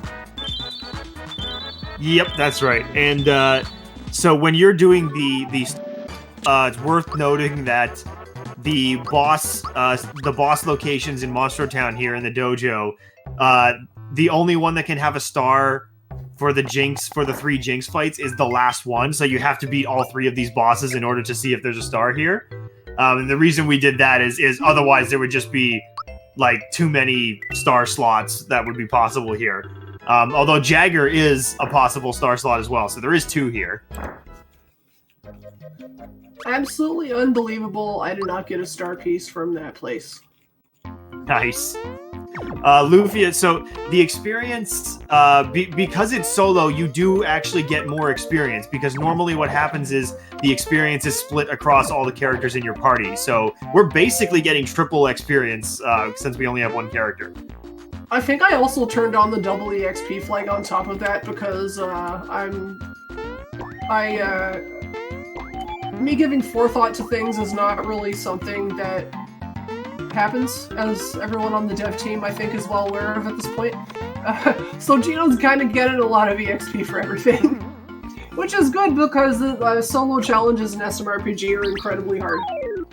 Yeah, I think in a solo challenge, you take what you can get, and having an EXP boost is nice, because you could grind it out otherwise. You might even, have to, but then that's just going to take forever, so nobody wants to watch that. A couple of our questions from the crowd here. How do you get into deving games? So, how did you get into becoming one of the devs for SMRPG, for instance? Oh, which one of us are you asking? Because we have two very different stories. Oh, probably both. It'd be interesting to hear from both of you. I believe the actual question was about modding games, but I assume by modding that meant becoming a developer for one of these randomizers.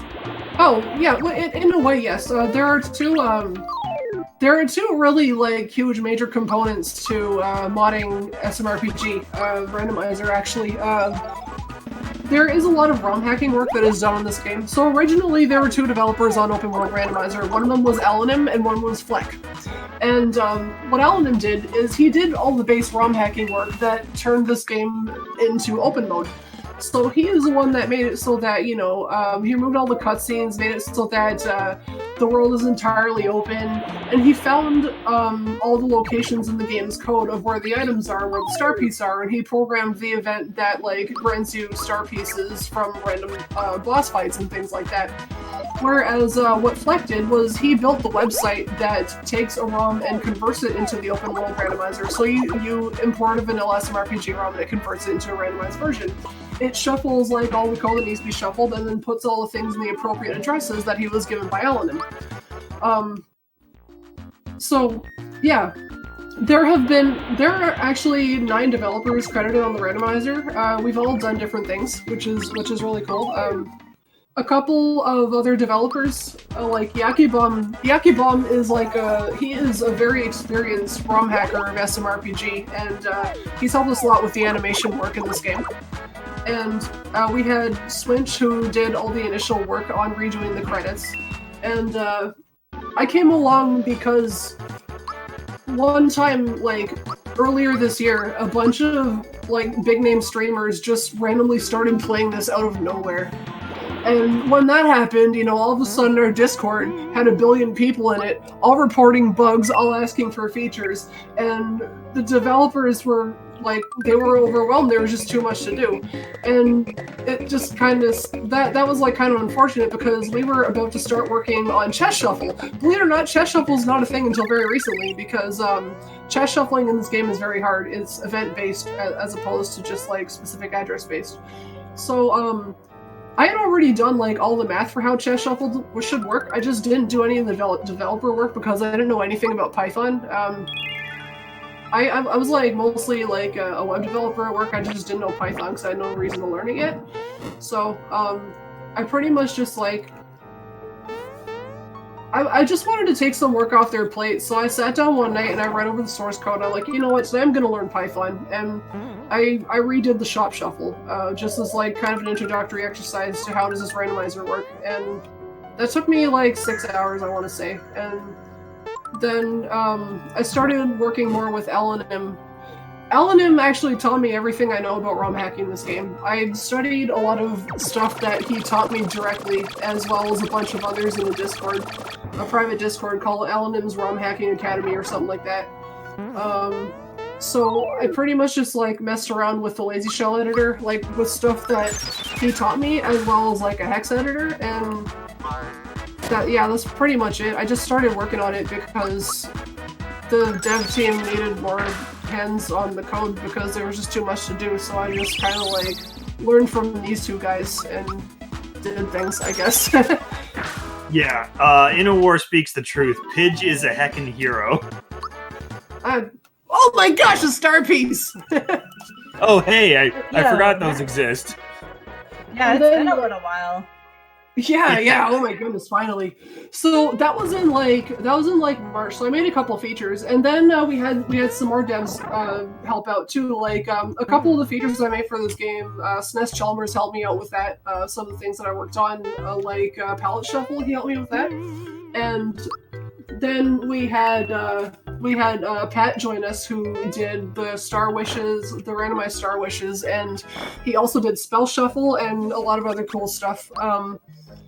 Yeah, it's pretty cool because it's like open source, you know. There's just so much you can do with it, and there's things that people can contribute if they want to. It's really kind of like fun to pick up. It's just like, if you want to get into the ROM hacking side, it's a lot to take in at first. Like if you're used to only coming from a development background, if you don't have like any experience with ROM hacking or like low-level code editing, like if you've never seen hex code before, you're gonna have to learn hex code because that's really important in the randomizer. That kind of stuff. But you know, I learned it, and I'm fairly average as far as coding skill goes, so if I can learn it, I think anybody can.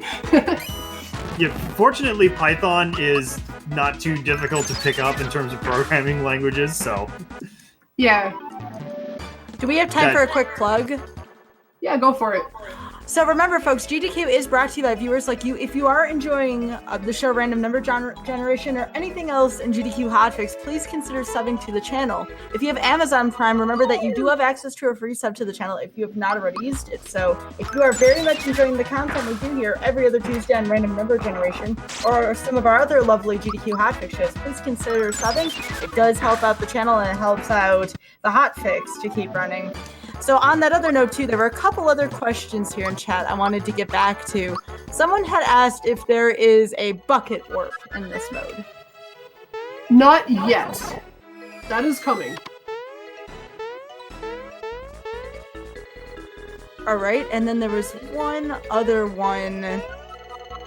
Would there be any way to randomize Chester? Now, I'm not sure what that means because are you talking about what Chester is holding or Chester between the other bosses? Because if it's between the other bosses, I believe that's already been done. Chester is not randomized, however, he could be. It's, you know what? Maybe we should put that on the Trello board. Have randomized Chester as a flag, so then you would, like, actually have to do that Bowser door, which would kind of stink, so I want that as like an option, like enabling Kulex and enabling Smithy, cough cough, future feature. The next one we have is the dance the Star Egg Stars do a reference to anything? I have no idea. I wish I knew, but I don't. All right, I believe we are caught up in terms of questions. Again, if you do have any questions about the randomizer or about any of the strategies Pidge is implementing here, please let us know. Again, we try our best to stay on top of those, and audience involvement is important to us here on the show. So, Pidge, I believe, do you have the bright card highlighted? It's hard to see from the feed. Oh, I do, yeah. It's okay. It's the blue thing. All right, cool. So we are still looking for 3 more stars, correct? Because Smithy is holding the final star. That's correct. And in fact, I just unlocked Great Guy's Casino, which is my shortcut to go to Smithy. However, Great Guy will not let me through to Smithy unless I have all my star pieces, so you can't just, like, use them as a shortcut, unless you have all your stuff. You can't, like, skip stars. Oh, it's Dodo! Alright, I can fight Dodo. He's actually quite easy. Let's toss that firebomb. Oh, let's freebie that firebomb.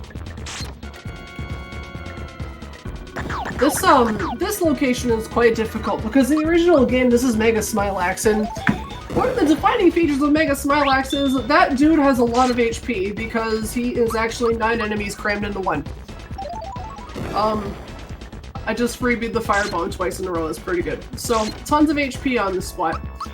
Some locations like Kulex are actually not like combined HP because it's only based on how many enemies are actually required to kill to finish the fight.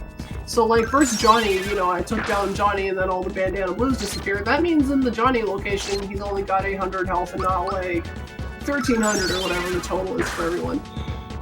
However, this means Mega Smilax, Dodo inherits like all 3000 of the HP on this slot or whatever it is, but luckily because I'm Geno and I have a Star Gun and a Super Suit and a Quartz Charm, I don't gotta I worry too much.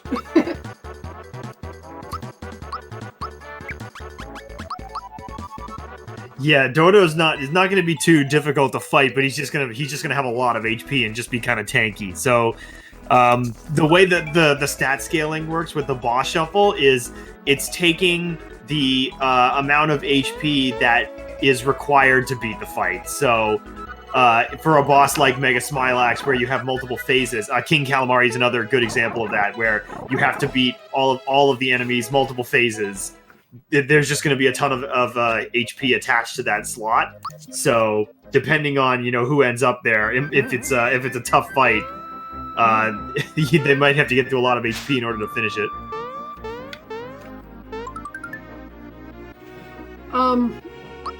Oh yeah, so about the bucket warp, I actually wasn't totally sure what that meant, because like bucket warp literally is actually a thing that I plan on adding to this, where you can warp the Smithy through the bucket in Mobile that the little girl sits on when you give her Carbon Cookie. You know what, I'm gonna do this cutscene just for fun. We're only like an hour and a half in, we have like tons of time. I didn't realize that Gino was gonna be so overpowered. Hey, that's all good. It means we're gonna finish like way underestimate, so I hope that's okay, Sky. Pidge, you're such an overachiever, you know that? That is definitely one thing that I don't hear often. Pidge, you've been kicking butt on this one. So what are you thinking then? How soon do you think you'll be able to get this one done? Probably like in the next 45 minutes or so. That's awesome. No, just keep going. Just keep going fast. That's what Games Done Quick is about. I mean, this isn't Games Done Slow, so you're obviously doing your job right.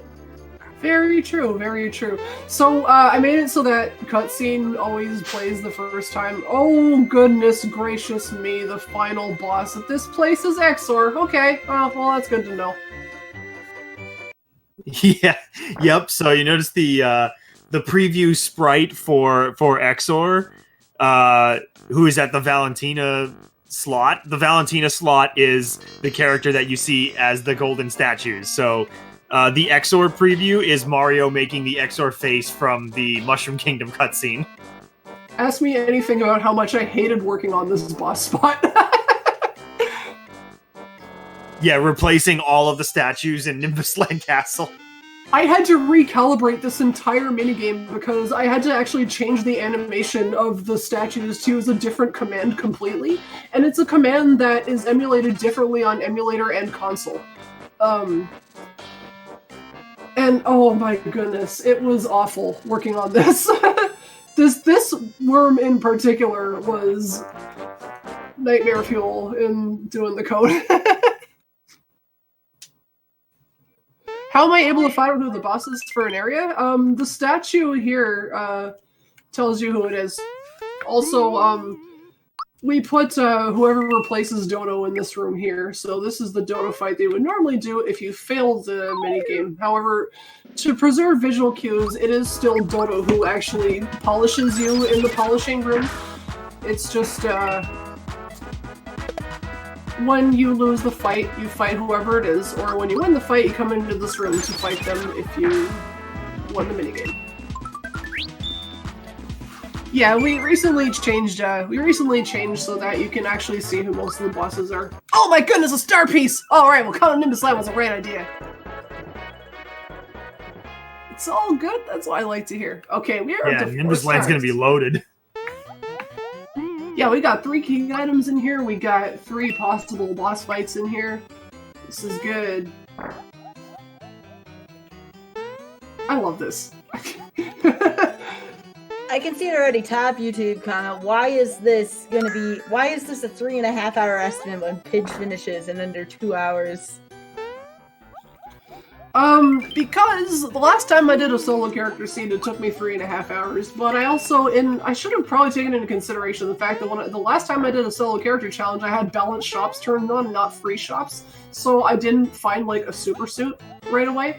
I also had the M2X flag turned on, which means that there was guaranteed only 1 super suit in the entire seed. So it was a little bit slower than getting a super suit in Mobile was here. Yeah, we made the shops a little friendlier in this one, where they're able to contain really powerful equipment.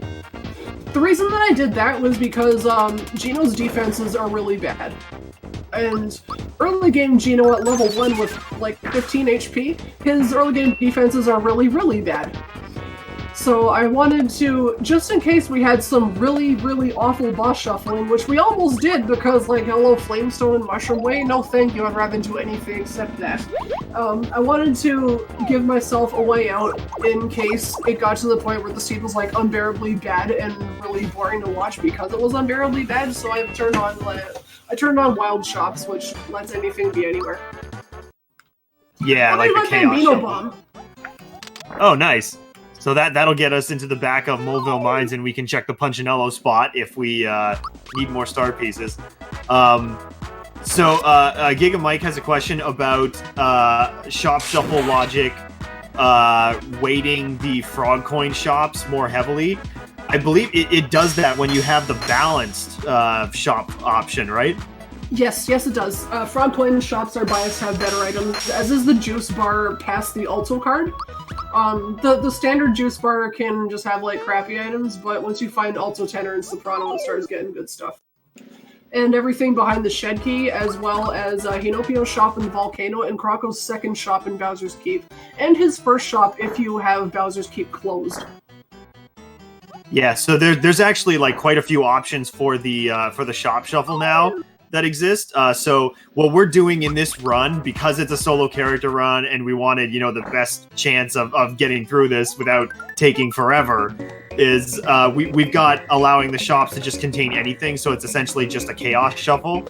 But there is, like what Pidge just described, the balanced shuffle, I believe is what you're looking for, where the shops that are harder to reach will have better items. Do I have a Soprano card? I actually can't remember. I don't think I do. No, I don't. I got the Tenor still. You know what? I'm a little scared of Exor, so I'm gonna go somewhere and save before I fight him. Yeah, there's been so many people who have asked tonight, why are you safety saving? And here's my question to those people who asked that question. Why not? If you were on a channel full of this many viewers, not only that, there is the done quick thing. You lose so much progress if you lose to a boss, which, by the way, are randomized in this game. That's the nature of the show random number generator. I feel like I would be saving a ton. Like, maybe even twice per save, even though I wouldn't need to, just to make sure. Oh yeah, like you definitely want to save, especially if you're using something like the boss shuffle option. The boss shuffle option can be kind of crazy and unpredictable sometimes. If you don't save and you walk into a boss fight, like we said, you find a late game boss at an early location and you think you can handle them because their stats are scaled lower and then they have some powerful magic attack and you just get one shot. Like, it can happen very easily. Oh yeah, especially in a solo character challenge. Good question here from Player Spotted. I'm looking to make a tracker for another randomizer. Is the one you use part of the ROM pack or something else? Oh no, I just made this one myself. It's on my website. But there's also like a couple emo tracker packs for it too. Probably what I'm gonna do, after the next couple like randomizer updates that I have in mind, I would like to make a new like logical tracker that's kind of similar to the ones that Ocarina of Time Randomizer's map tracker uses, or Final Fantasy IV Free Enterprises Big Dunka tracker uses. But yeah, this tracker right here is just like it's a pretty standard click to check off JavaScript thingy that I made one day when I had nothing to do.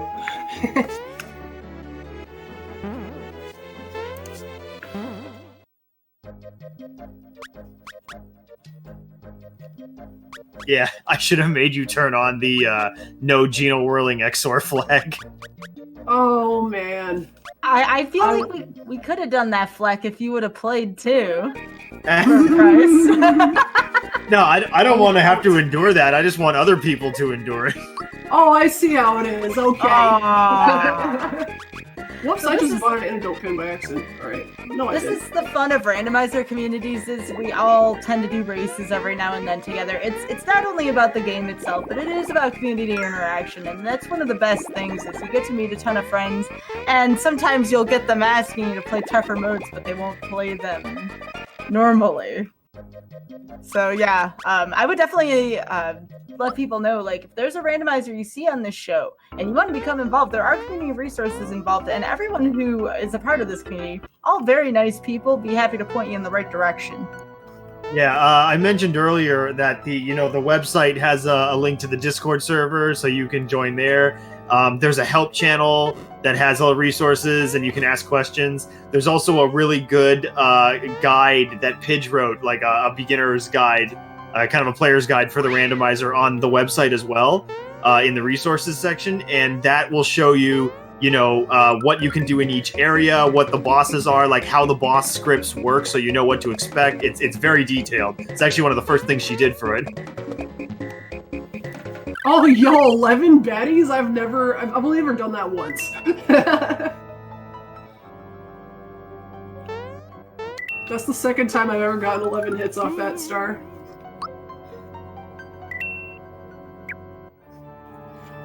Yeah, another nice thing about the Discord... Oh, good, it's Mac. Another nice thing about the Discord is, we have a very good bug reports channel that's gotten a lot of use lately as we've been making new features. Most of the features that were bugged, as you can probably guess, were ones that I worked on, so... But thanks to that channel, we were able to push this stuff out to the public today. Y'all did such a great job just making sure to push that. It was just such great timing considering we were doing this tonight anyways. Yeah, I really wanted it to be today, to be like, yo, special thing for Sky's show. We actually pushed this build to the public site today. So if you like all the new features that we've added, you should definitely go to randomizer.smrpgspeedruns.com. There's actually a ton of options there you can turn on that I haven't turned on, because the fun thing about this random is that you can really make it your own experience. Yeah, we definitely wanted to get this actually live. So these new features here, these have been on our beta site for the last couple months, and people have been testing them, and we've been fixing bugs with them. So fortunately, I think we fixed the last of the major bugs holding us up from releasing it. So now you can actually play this version of the randomizer that you're seeing right now is live on the public website. Check out this animation. This was a lot of fun to do.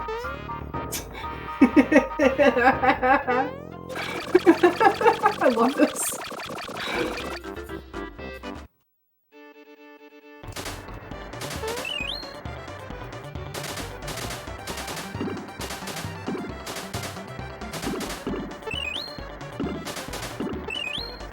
Mario picking up Bowser and putting him in the cart gives me life. Let's see if I still remember how to do good minecart. I haven't done a lot of speedrunning of this game vanilla lately, so I'm like kind of out of practice with the minecart. If any of y'all like watching RPG Love Break, I did the most of the stuff category there in May this year, and I practiced on my minecart real hard for that one. And I believe those VODs should be available on YouTube as well, so if you want to see Pidge's run, you should be able to catch that too.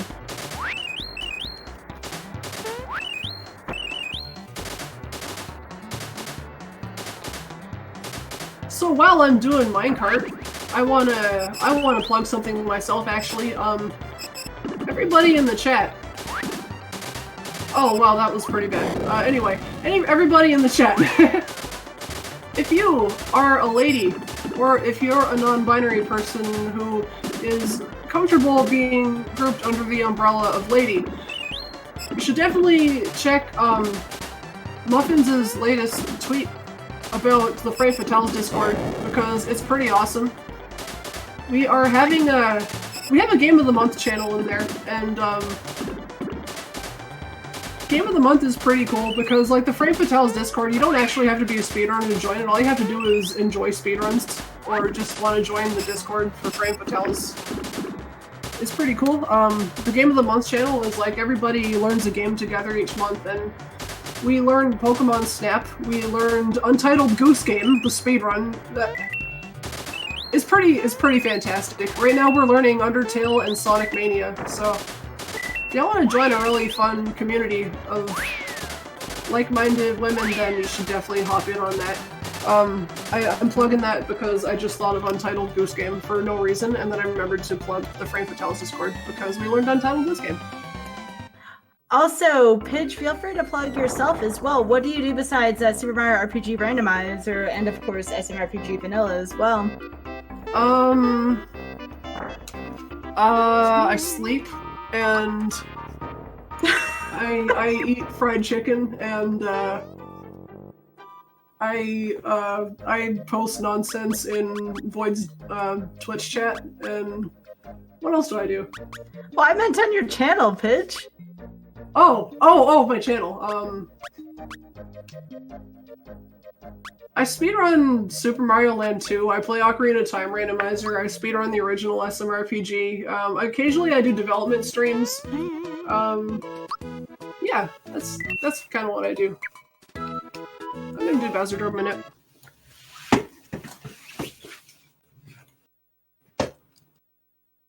So do you want to explain to people who may not know about Bowser Minute, what that means and what you're supposed to do?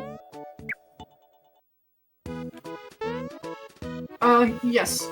You save and reset, and then you walk out of Mario's pad by walking against that wall, just like that. Then you go into Bowser's Keep. What that does is, there are 6 obstacle course doors inside Bowser's Keep, and that actually manipulates the RNG, because the RNG is, like, set at a specific value when you turn on the game, and it's not, like, there's no actual entropy in the randomization. It's, like, it's set.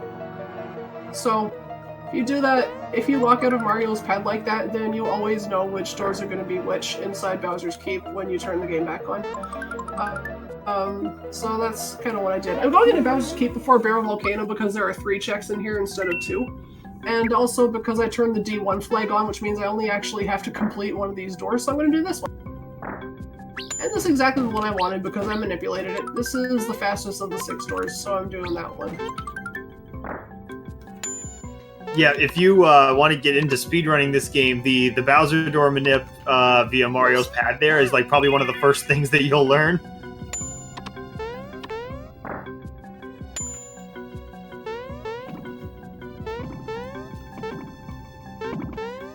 I don't actually know Donkey Skip because I'm a fraud.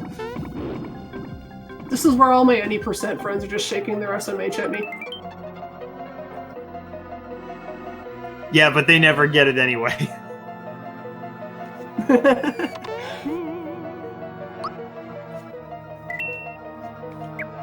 What else do I do? Well, you said you play the Game of the Month stuff, right? For Frank Vital? I actually am a moderator in that channel, so I like help decide what the next game is going to be each month, and I take care of like making sure everyone has easy access to resources and things like that. Muffins has trusted me with that. Other stuff I like to do. Because you don't do enough for the randomizer already. Yeah, I do perlers. I like perlers a lot. I do like cross-stitching once in a while. I build input display adapters, but I'm kind of on hiatus with those right now. But cool thing about me, I'm sponsored by an organization called Attack Mode. They're pretty awesome. Look them up. They're very cool. They sponsor players from around the world in some regions that are like kind of overlooked, and their mission is really awesome. I'm also part of the RPG Valkyries. I'm one of their newest junior members. The RPG Valkyries are awesome. They're an inclusive group of women that love RPGs and speedrunning, and they run Speedruns Ragnarok, which is a fantastic marathon that benefits the Take This charity every year. So I don't know, I do a bunch of stuff, I guess. This is like my main thing lately, though. I was just working on this randomizer with the wonderful folks on the dev team. Hey, Punchinello's hanging out on our chandeliers.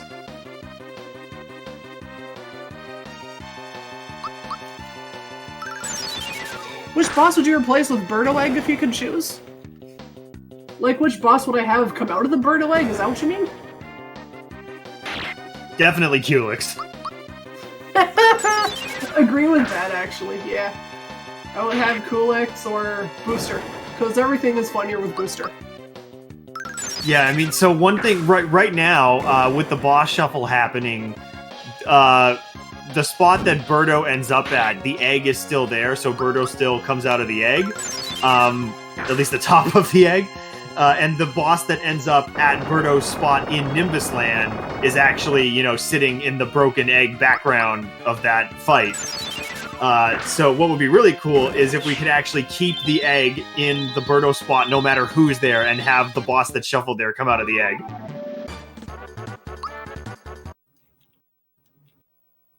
Also, I misspoke earlier. The RPG Valkyries is an inclusive group of women and friendly non-binary runners.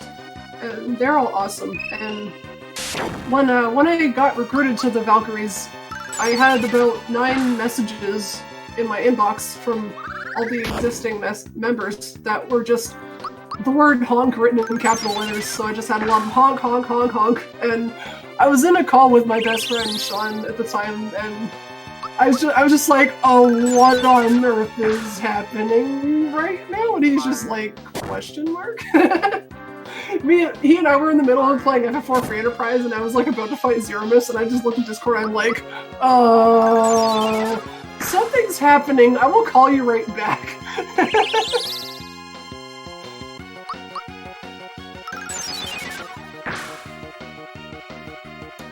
You have all of chat honking now, Pitch.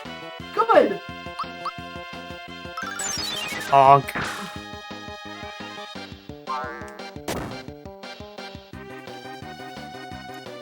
I'm sure there's going to be people submitting Untitled Goose Game. Remember, folks, that the new game submission period is November 13th through 30th, and all games DLC released on or after August 1st, 2019 are eligible. That does include Untitled Goose Game, so I cannot wait to see what types of submissions pursue from that. Oh, that is the second to last star. We only need one more now, and that doesn't count Smithy. I have to be real with y'all. If I had gone into Bowser's Keep and done all 3 of those boss slots and didn't get a single star piece out of that, I was going to be real tilted. Yeah. Unfortunately, it looks like the last one's in Barrel Volcano. Yeah, because this is the last place I have to go. This is yet another all bosses seed I had to roll in some RPG randomizer because I can never do myself any favors, I guess. Yeah, even with only 6 stars instead of 7, yeah, we still get a star in Bowser's Keep and a star in the Volcano, which are really deep late game spots. I am just the worst at rolling seeds. Yeah. Yeah, I'm curious to see. Well, it's not going to be Mac, because we already fought Mac, but we'll see who's at the Axum Ranger spot. I'm pretty sure it's the terrible seeds that I roll that actually got me recruited to the RPG Valkyries. I can't be wrong. Like, that has to be it. Yeah, you're always looking for terrible seeds for marathons, right?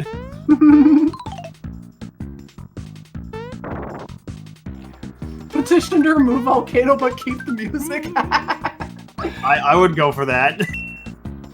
Okay, so one of the funniest things I've ever seen in this rando was when Locke and SMBI were doing a race on GDQ a while back. And sorry, not Locke and SMBI, Locke and In the Name of DT were doing a race. And DT went to... I don't have any ice bombs. DT went to Barrel Volcano while Locke went to Bowser's Keep. And after DT beat the first boss, he was climbing up to the stairs to the second boss, and then he gets to the third room of the platforming area where the Axum Rangers normally are, and he sees Kulex's fire crystal carrying the star piece for a split second. I just see him stop and run around in the circle for a couple seconds, then turn back around and nope all the way out backtracking in the Barrel Volcano. He just like went like this and then just noped out of the volcano. It was fantastic. I was like, you know what? I would do the exact same thing if I was in your position. I don't blame him at all. I don't blame him at all. Like, so remember what we were saying earlier about how the stat scaling is based on like the total the HP is the total HP for that slot. So the Axum Ranger slot is one of those slots that has a lot of HP because you have 5 Axum Rangers plus the ship that are required in that fight. So Kulex at the Axum Ranger spot is going to have a ton of HP. Yeah. Oh, good. Oh, good. Oh, this is extremely good. Oh, this is fantastic. This is another one of my favorite like sprite replacement spots.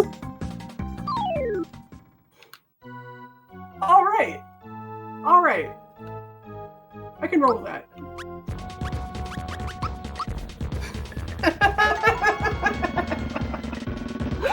I love this game. Booster is my favorite character in SMRPG, so just... I'm so glad I got to see that cutscene. That is definitely one that I tested a lot. This is very appropriate, Pidge. This is extremely appropriate. You know what? I'm not mad about this game being stingy with Star Piece anymore because I'm glad I got to come here. That guy in the blue robe must be Mario. Petition to replace all boss sprites with Booster? I'll do it! Yes, that can be a flag.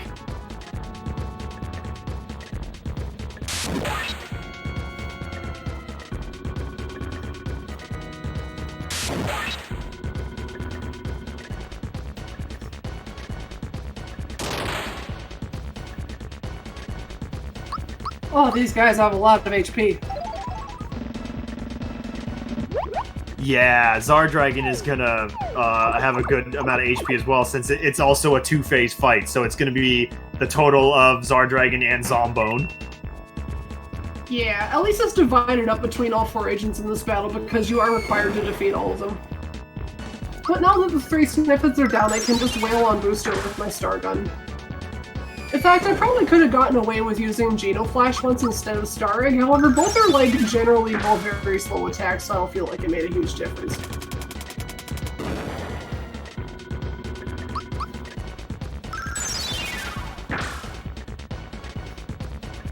Yeah, the very professional Goomba is like one of my favorite things about this scene. Well, I'm impressed that the Loco Express did that much damage, because at this point you're pretty stacked. Yeah, Geno on the original game, his defense is stat not very good, even though I am almost at level 30, which is his max. And of course, that was not my star piece. This is an all bosses seed.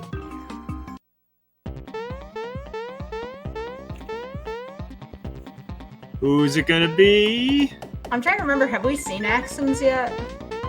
We actually haven't. But they could be in the factory. In fact, I know it's not them because we didn't see anybody in the second room. It's definitely, it's a boss that has... We'll see them in the trampoline room, who it is. Who is it gonna be? Could be the snakes? Oh, it is, it's King Calamari. Oh. That's not too bad. It's Calamari. Yeah, yeah, this is fine. So Calamari...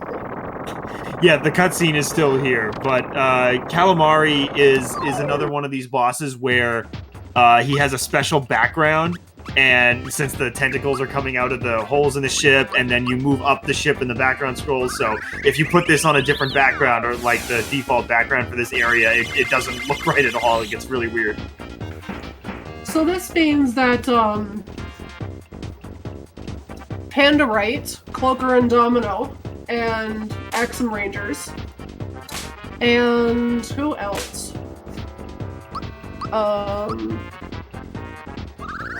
think Jagger and one of the Jinxes. And yeah, we haven't seen Jinx 3, have we? we haven't seen Mega Smilax. No, we haven't. We haven't seen Jinx 2, I think. Mega Smilax and who else? Magikoopa and Boomer. Yeah, those are all the bosses that are locked in the factory, so I don't have to visit them. Yeah, Seawolf has a good point there. You're on a floating ghost ship over a volcano. This is true! I feel like this is the plot to Super Mario World. Almost.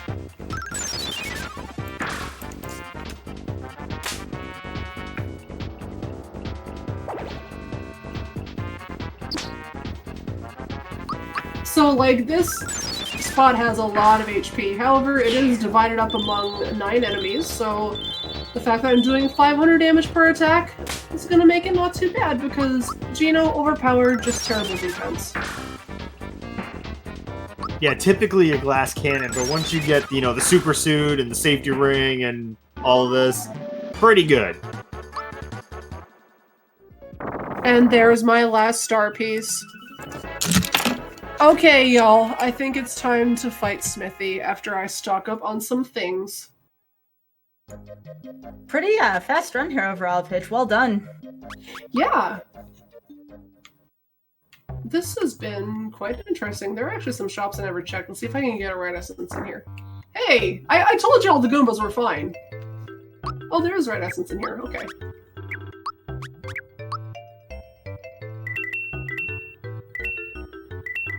Look at all that money.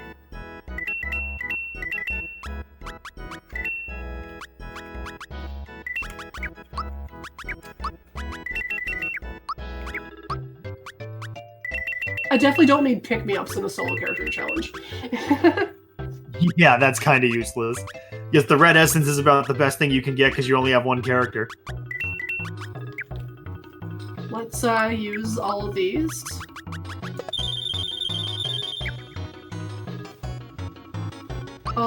I definitely want some max mushrooms. But yeah, where was max mushroom? I definitely saw them in the shop somewhere. I can't remember where.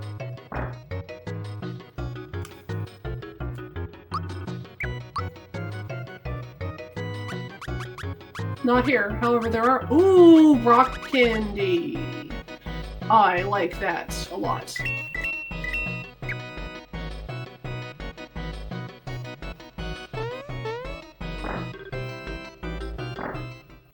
I saw max mushroom somewhere. I don't remember where. I'm gonna go looking for it because we have lots of time. Oh yeah, I think it should be in the, not the sea shop. Was it in Seaside? One of the Seaside shops? It might have been. I don't think I ever found the shed key, which is kind of funny. Where on earth is a shed key? Well, I guess all the people in Seaside Town are just gonna have to live in the shed now. Oh yeah, Yurgevich is gone. That's right. Dark. That's so dark. Oh, it's either in Booster Tower or in Valentina's house. Sorry, in Shyaway. That's where it would the shed key would be. I think. Yep.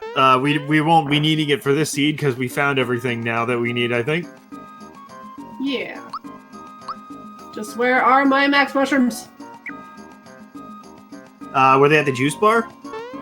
They could have been, actually. You could be right. Let's check it out. Yeah, if I'm understanding the situation properly, Pidge has no way to heal, and the Smithy fight is pretty long, and it's pretty dangerous, so I can't say I fault you for wanting some max mushrooms. Yeah, that is a problem for sure. Mushroom Kingdom, Mushroom Kingdom.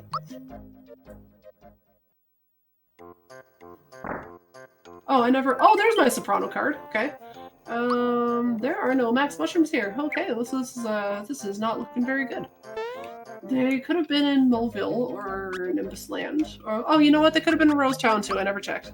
Could they be in Bowser's Castle at the store in there? You're right. There are 2 stores in there that I don't think I checked. Oh, it's not going to be here. This is the armor shop. Well, that's definitely not there.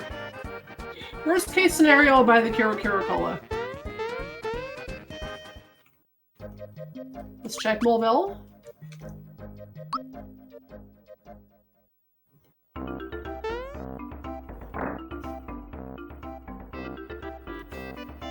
There we go! Found them. That is quite a lot. Alright, I think that's pretty good. Looks like a decent amount of items. I need the Yoshi cookie now. Yoshi candy also will heal me. I don't need the pure water anymore. That was, if I got the pure water before I fought Bloom 2 in Mushroom Way, that would have been quite nice because that can kill a clone instantly. Five Red is worried about max mushrooms. Hey, you know, turns go by a lot faster when you only got one character.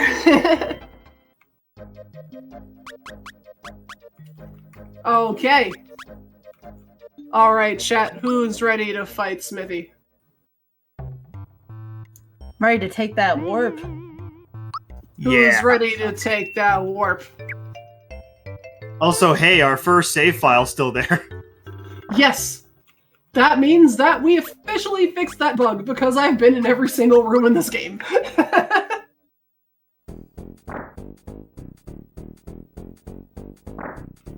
And there's the warp.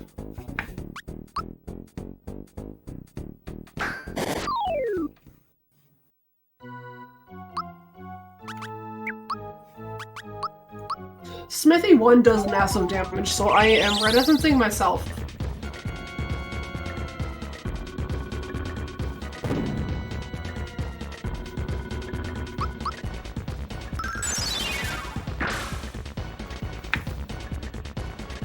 Yeah, especially that opening sledge attack tends to hit pretty hard. Yeah, that's like Yurdovich's Water Blast always comes out first. Yeah, and even though you only have a single character, but you still have to deal with the extra enemies that Smithy makes here. Yeah, and they can have like really, really powerful magic spells. Like that one Shy Guy there definitely has Sword Rain. It's quite powerful. And if you have randomized spells turned on, which is Pat's latest fantastic contribution to this randomizer, that can be something incredibly dangerous. Like Knockout. Everyone's favorite spell.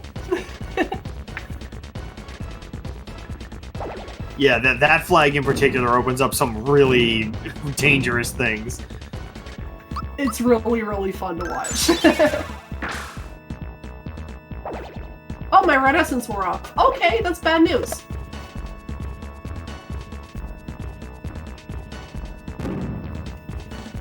Okay, so Sledge, not too dangerous. Alright, we are going to Smithy 2, which has 4 times the amount of HP as Smithy 1.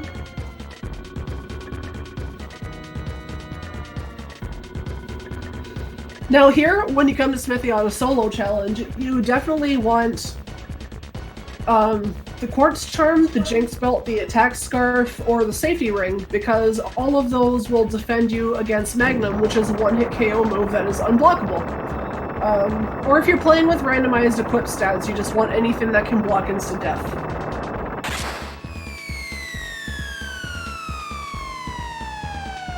Three of Kulex's crystals user. Oh my goodness. Oh my goodness. Well, that just makes me terrified.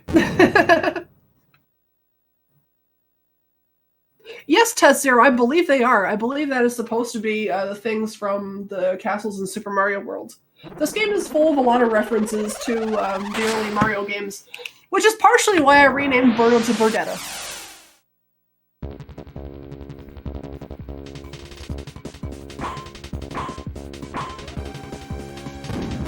$46? Oh, that is hefty. Okay, let's toss up an RE.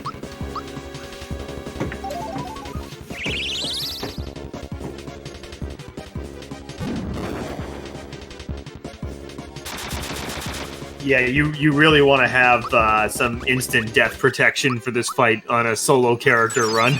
Yeah. Yeah, good call on the red essence there.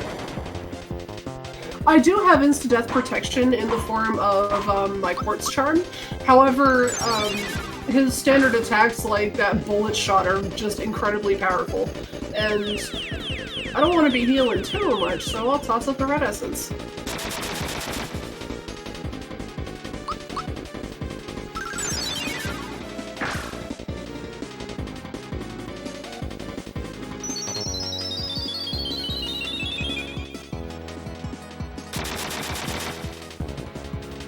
Oh, my red essence went down and I didn't throw up another one. Ooh, I am doing bad. Let's see how much Spear Rain does. Oh, that's not too bad. However, I'm a little bit scared of Darkstar, so let's put up another red essence. This is rejected cutscenes from Nier Automata. Wow, that's a cut. I said that joke specifically for Sean Cass.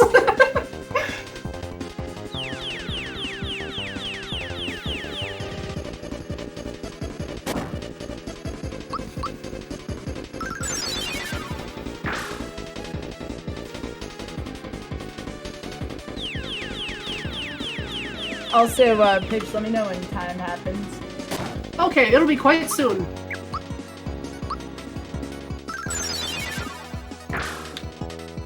Yeah, he's staying in mage form a while, so he's taking a lot of damage here. Yeah, that's actually really good because Smithy's mage form is specifically weak to physical attack. As a reminder, too, after we are done with this, we are going to take a very quick break, and then Pidge is actually going to fight the extra boss that would normally be in Kulex's spot, which is going to have a lot of HP. Yeah, we already found Kulex out in the world, so whoever is at Kulex's spot will get a little bonus run. Yeah. If it's the Action Rangers, I am actually gonna rage quit, and then I'm gonna sit down and play it anyway. Oh man, I really hope it's Axums. Yeah, me too, me too.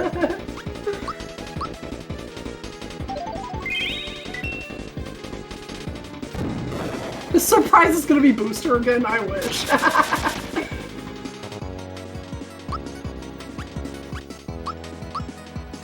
Yeah, so because he stayed in mage form for so long, Smithy has a 50% chance every turn of transforming his head, and his head transformations follow a specific pattern. So that depends on how much HP he has left. But I just kept getting the good rolls, and he was just mage over and over and over again, and mage takes the most damage from physical attacks, which is also your fastest attack, so I was able to do like a humongous dent in his HP just from that. I got very lucky on this fight. So time is actually going to come up pretty soon. I honestly have no idea when because I've been keeping count as HP.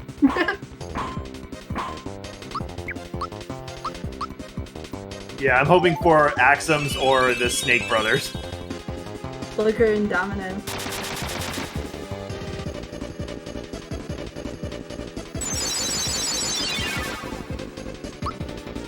Yeah, we know it's not the cake because the cake was at the max spot in Mushroom Kingdom, and we did max skip to not fight the cake. And this is why you want one-hit KO protection. Yes, agreed. Yeah, when Smithy is in his tank head form, he has a move called Magnum that is an instant KO. And when you have a single character, that's an issue. Yeah, that one's unblockable, whereas like Jinx's one-hit KO attacks are blockable. That's true. Yeah, at least you can actually block Jinx's. Yeah, this is just he's gonna pick someone in your party and they're going down. Basically.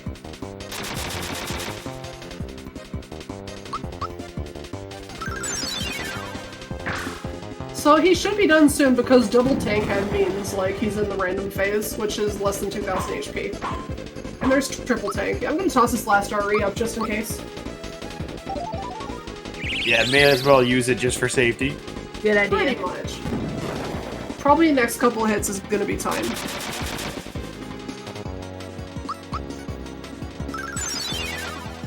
There we go, that's time.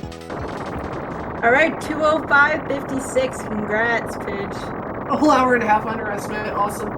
Oh, one cool thing to note about this randomizer is that Pat actually updated the credits. So we actually have the entire team of people who worked on this randomizer are now in the credits. So that's all 9 developers, all the members of the graphics team, all the QA testing team, and everybody who's working on the logic mapping, which is going to help me rewrite Chess Shuffle. And also the original people that came up with the concept of SMRPG Randomizer. All of that is now in the credits, so when you play it, be sure to remember all their names and thank them all for their hard work, because this is a group effort, this randomizer, and it's wonderful. It absolutely is. And just in case you're wondering, those changed boss sprites do persist in the ending cutscene as well. They sure do. All right, then, since we're going through currently right now the ending cutscenes and whatnot, if y'all are okay with this for now, before the names start coming up, we will take a quick break. But when we get back, if Pidge wants to talk about, Pidge and Dork both want to talk about the devs for this and shoutouts, we can certainly do that. Plus, there will be an extra boss fight at the end. We're going to see what's behind Kulex. All that and more. We'll be right back, folks.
All right.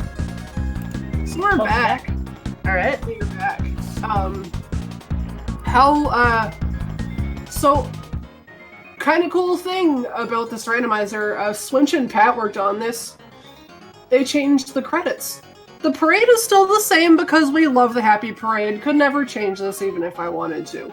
But what the Swinch and Pat did was they condensed all of the original credits into fewer screens so that we could add our own credits at the end for everybody who worked on this randomizer. Because there are a lot of people who worked on this randomizer. Yeah, so until I get to that point, if anybody in the chat has any questions about this randomizer or about speedrunning Mario RPG, like, feel free to ask either me or Fleck, because we know a lot about this game and a lot about this randomizer. And again, please don't forget to follow both of these lovely people. Pidge is at twitch.tv/Pidge0_1, and then Dorkmasterfleck, twitch.tv/Dorkmasterfleck, all one word. Please follow both of them. They are both fantastic. Where can you play this awesome randomizer? That's a great question. I will answer that in chat with a command. Or maybe I won't. I guess it's not working. You can play it at... Oh, never mind. There it goes. You can play it at randomizer.smrpgspeedruns.com. And on that website, you can find links to our community Discord, which has everything you need to succeed at this randomizer, which, you know, you could probably still do on your own because we're all good at video games here. You finished your first rando seed yesterday and you loved it. Where do you find routing help outside of practice? That would be go in the Discord, because there are lots of experienced players in this randomizer that can definitely help you with routing. I know SMBI loves doing that. What are the things you need to do or complete to finish the speedrun? If you're talking about the vanilla speedrun, you can actually go to smrpgspeedruns.com, which is just the same as a randomizer link, except without the word randomizer in it. That is everything you need to know about speedrunning SMRPG. It is very incredibly detailed, and we as a community put that resource together, which goes over like pretty much everything you need to know about speedrunning the original game. A lot of that skill does transfer over to the randomizer, teaches you how to move around better, teaches you how to do max skip, super jump, all that stuff, which is not strictly necessary for completing the randomizer, but can definitely help you get out of a jam sometimes. As far as like just learning stuff about the rando itself, you can read the beginner's guide if you haven't read it, or just talk to other players. Because everyone has different preferences with what flags they like. So here we go. Original credits. Abyssina made the first randomizer, which was linear, and Lack Attack with the idea for open world. There's our awesome development team. Alan and Fleck, Yakibomb, Swinch, Pat, Amazing Afros, myself, Snes Chalmers, and HC Bigelow. There's 9 of us on the dev team, and then of course there's the artwork team.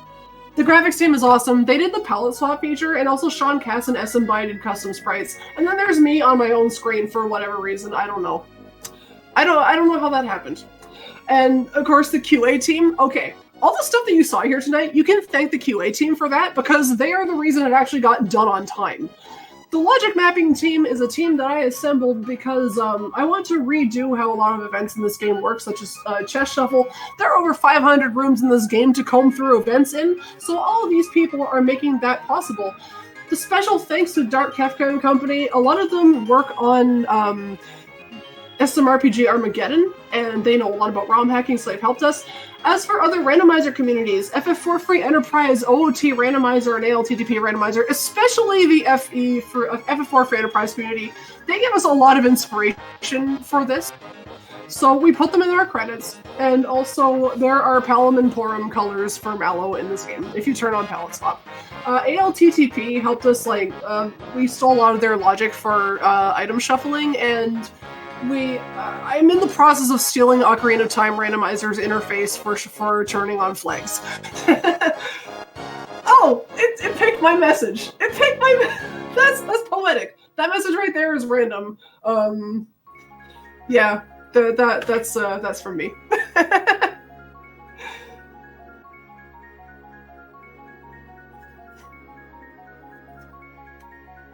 Well, isn't that just perfect? Yeah. That's what I've said, at the end of every single time I've streamed this on GDQ. Today I think was the first time we played this where I didn't actually find any bugs on GDQ.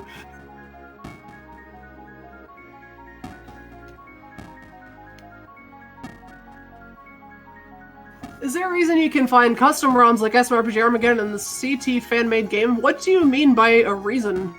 Unless you mean place, in which case, some of them you just have to Google. I don't really know where there's a repository for those.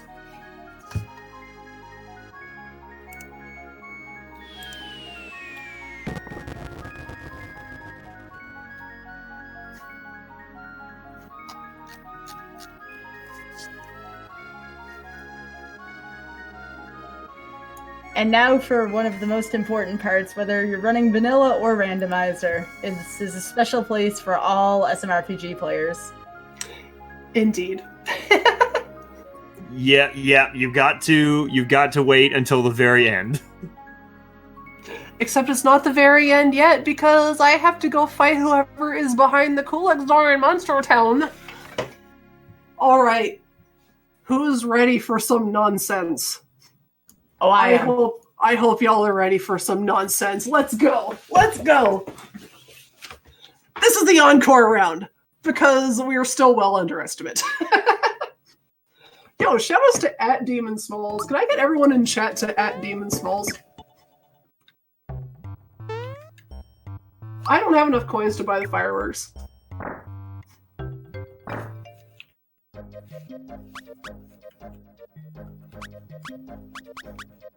I don't think Demon's Boss wanted that. Demon Smalls is my boy. I'm sorry, Demon, I had to do it. I'm so sorry. Shout out to Demon Smalls, he's an awesome friend. You're a bad example of a good friend. Because Demon's like, no! I'm a bad example of everything. That's alright, Demon sense love. It's all good. I'm a bad example of everything. Have y'all seen what my code looks like? Okay, how many coins am I at? 292. This is probably not an effective way to grind coins, but I am too tired to think of a better way, so I'm doing this. This isn't like Ocarina of Time Randomizer where I can just keep talking to Andrew for money. There's nothing else you can sell right now? I sold everything to buy my red essences. Which I think you still have, right? I do, but I may need them in the Kulak store because it's actually harder than Smithy depending on the boss you get. Yes, it is. I'm a great example of quality Twitter accounts. Well, as long as you're talking about the FF4 Free Enterprise parody account I run and not my main account, maybe I would agree. I Good run question. that with Invenerable. Sorry, what? What language is the randomizer written in? Python and JavaScript. There you go. Yeah, it's a Python web app. It's using the Django framework actually, so it's all written in Python. And yeah, the front end is just a JavaScript based UI for actually like patching the ROM in your browser. It's pretty cool. We totally stole that idea from the Link to the Past randomizer.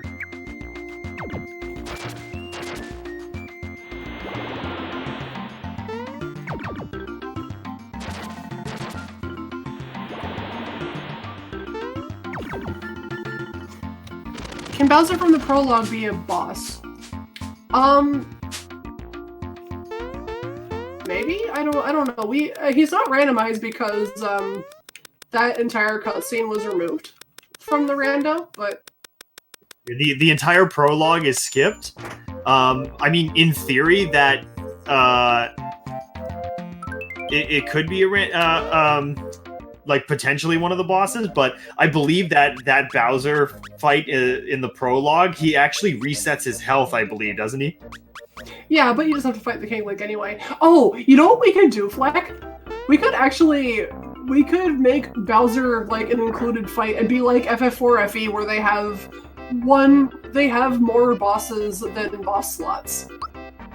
And in every scene, there's one boss that you don't find. That would actually be kind of neat if we included Bowser like that. yeah, that could be a thing, yeah. Shamelessly stealing more ideas for randomizers live on Games Done Quick. Yeah, he's gonna be, I mean, I guess he'll be scaled to wherever he ends up, because the prologue Bowser is, like, not a terribly strong enemy, so...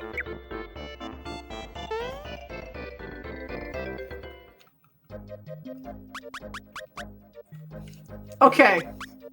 I think we're ready for some nonsense. Yeah, moment of truth. Who is it?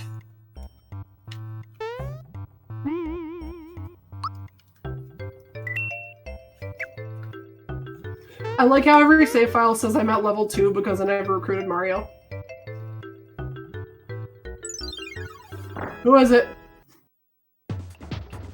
Oh, I like this.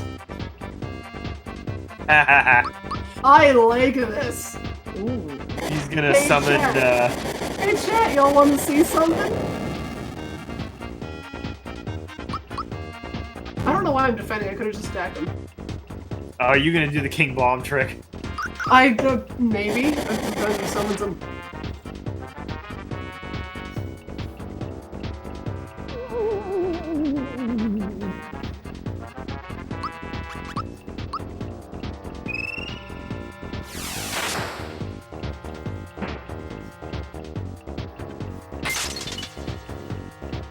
Okay, let's actually attack him.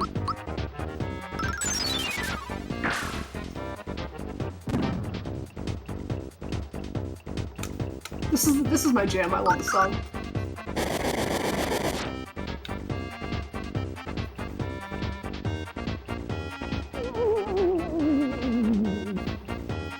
Am I gonna cheese this? I don't know yet. Well, it depends on whether or not he summons him. I don't have to. Like, he'll go down in 10 hits. Yeah, this is actually not a bad fight to be at this spot. Yeah, because Magic Koopa is an interesting boss. Please don't be Jinx Bone. Please don't be Jinx Bone. That would be awful. My goodness gracious. Boy, My he just dude. really likes summoning the same thing. He is going to make me run out of Gita Whirls.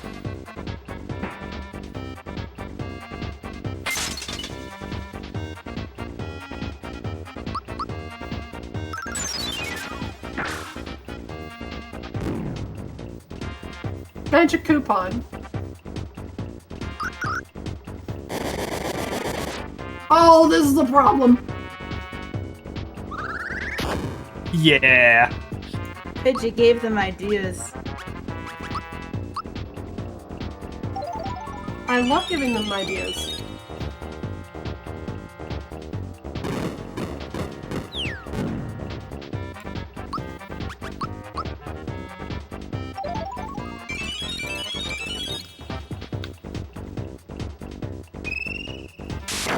I just died.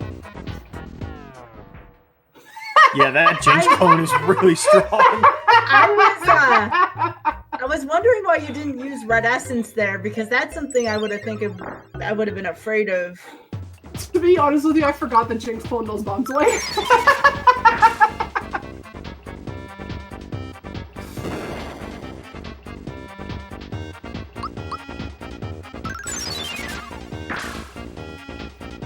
We'll call that a happy little accident. It was good for comedic value.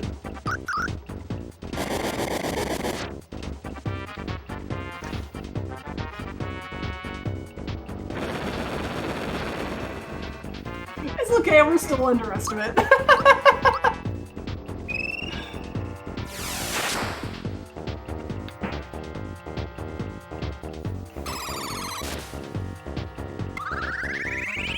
You know, I'm happy it happened outside the room, but Pidge, that was pretty funny, I'm not gonna lie. Yeah.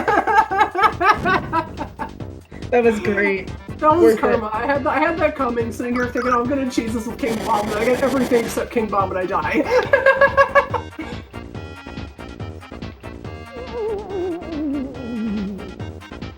Boy, he just will not get off summoning this dragon. I know. I want to show off this trick. Yeah, he's just being really uncooperative tonight. Come on, Magic Koopa. Give me a bomb. Oh my gosh. Come on. You didn't say please. Please give me a bomb.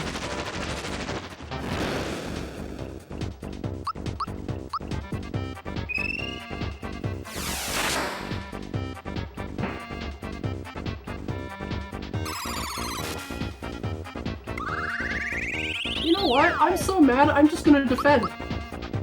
I'm taking a stand against this tomfoolery. I'm having some principles here today.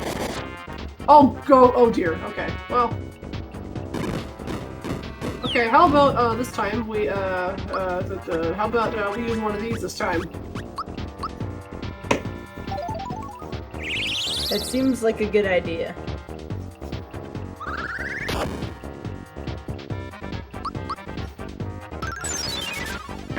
Oh, that's actually better than rock candy. Okay.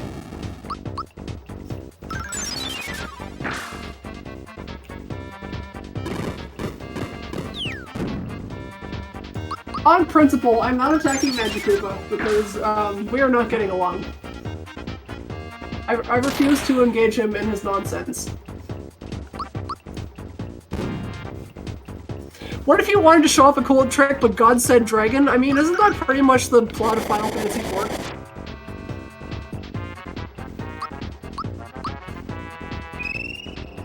The game just refuses, Pidge. This is ridiculous. This is actually ridiculous. Every time I mess up the speedrun, this is pretty strange. Yeah.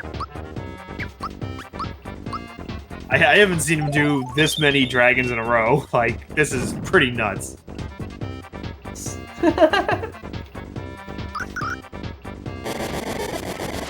There we go! Okay, now we can finally show you how to cheese this fight. Hey, Zero Miss. What's going on, y'all? What's going on? Why isn't he attacking me? Huh? Where are his buddies? Where's the dragon? Where's Jake's Plum? Where's King Bomb? Oh dear. Magikoopa has realized the futility of his work. I guess there's only one thing to do in this situation.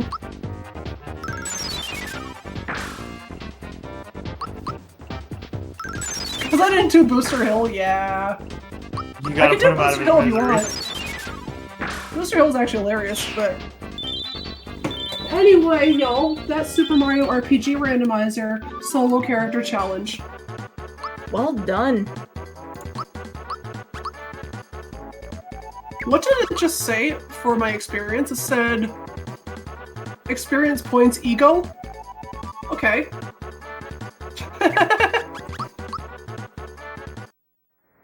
And I got my quartz charm. Well then, that's about all I had to show y'all today. Thank you very much for watching this silly little randomizer run, and we are still half an hour under estimate, even with all that tomfoolery. Very good. Absolutely. We will also be back in a couple of weeks with another episode of Random Number Generation. It'll be episode 5 then. So remember, GDQ Hotfix is brought to you by viewers like you. If you are enjoying the show, please consider subbing to the channel. If you have Amazon Prime, remember that you have access to a free sub to the channel if you have not already used it. Also, as a reminder, AGDQ 2020 panels are open. For more information, go to gamesdonequick.com, and new game submission period is November 13th through 20th for AGDQ 2020.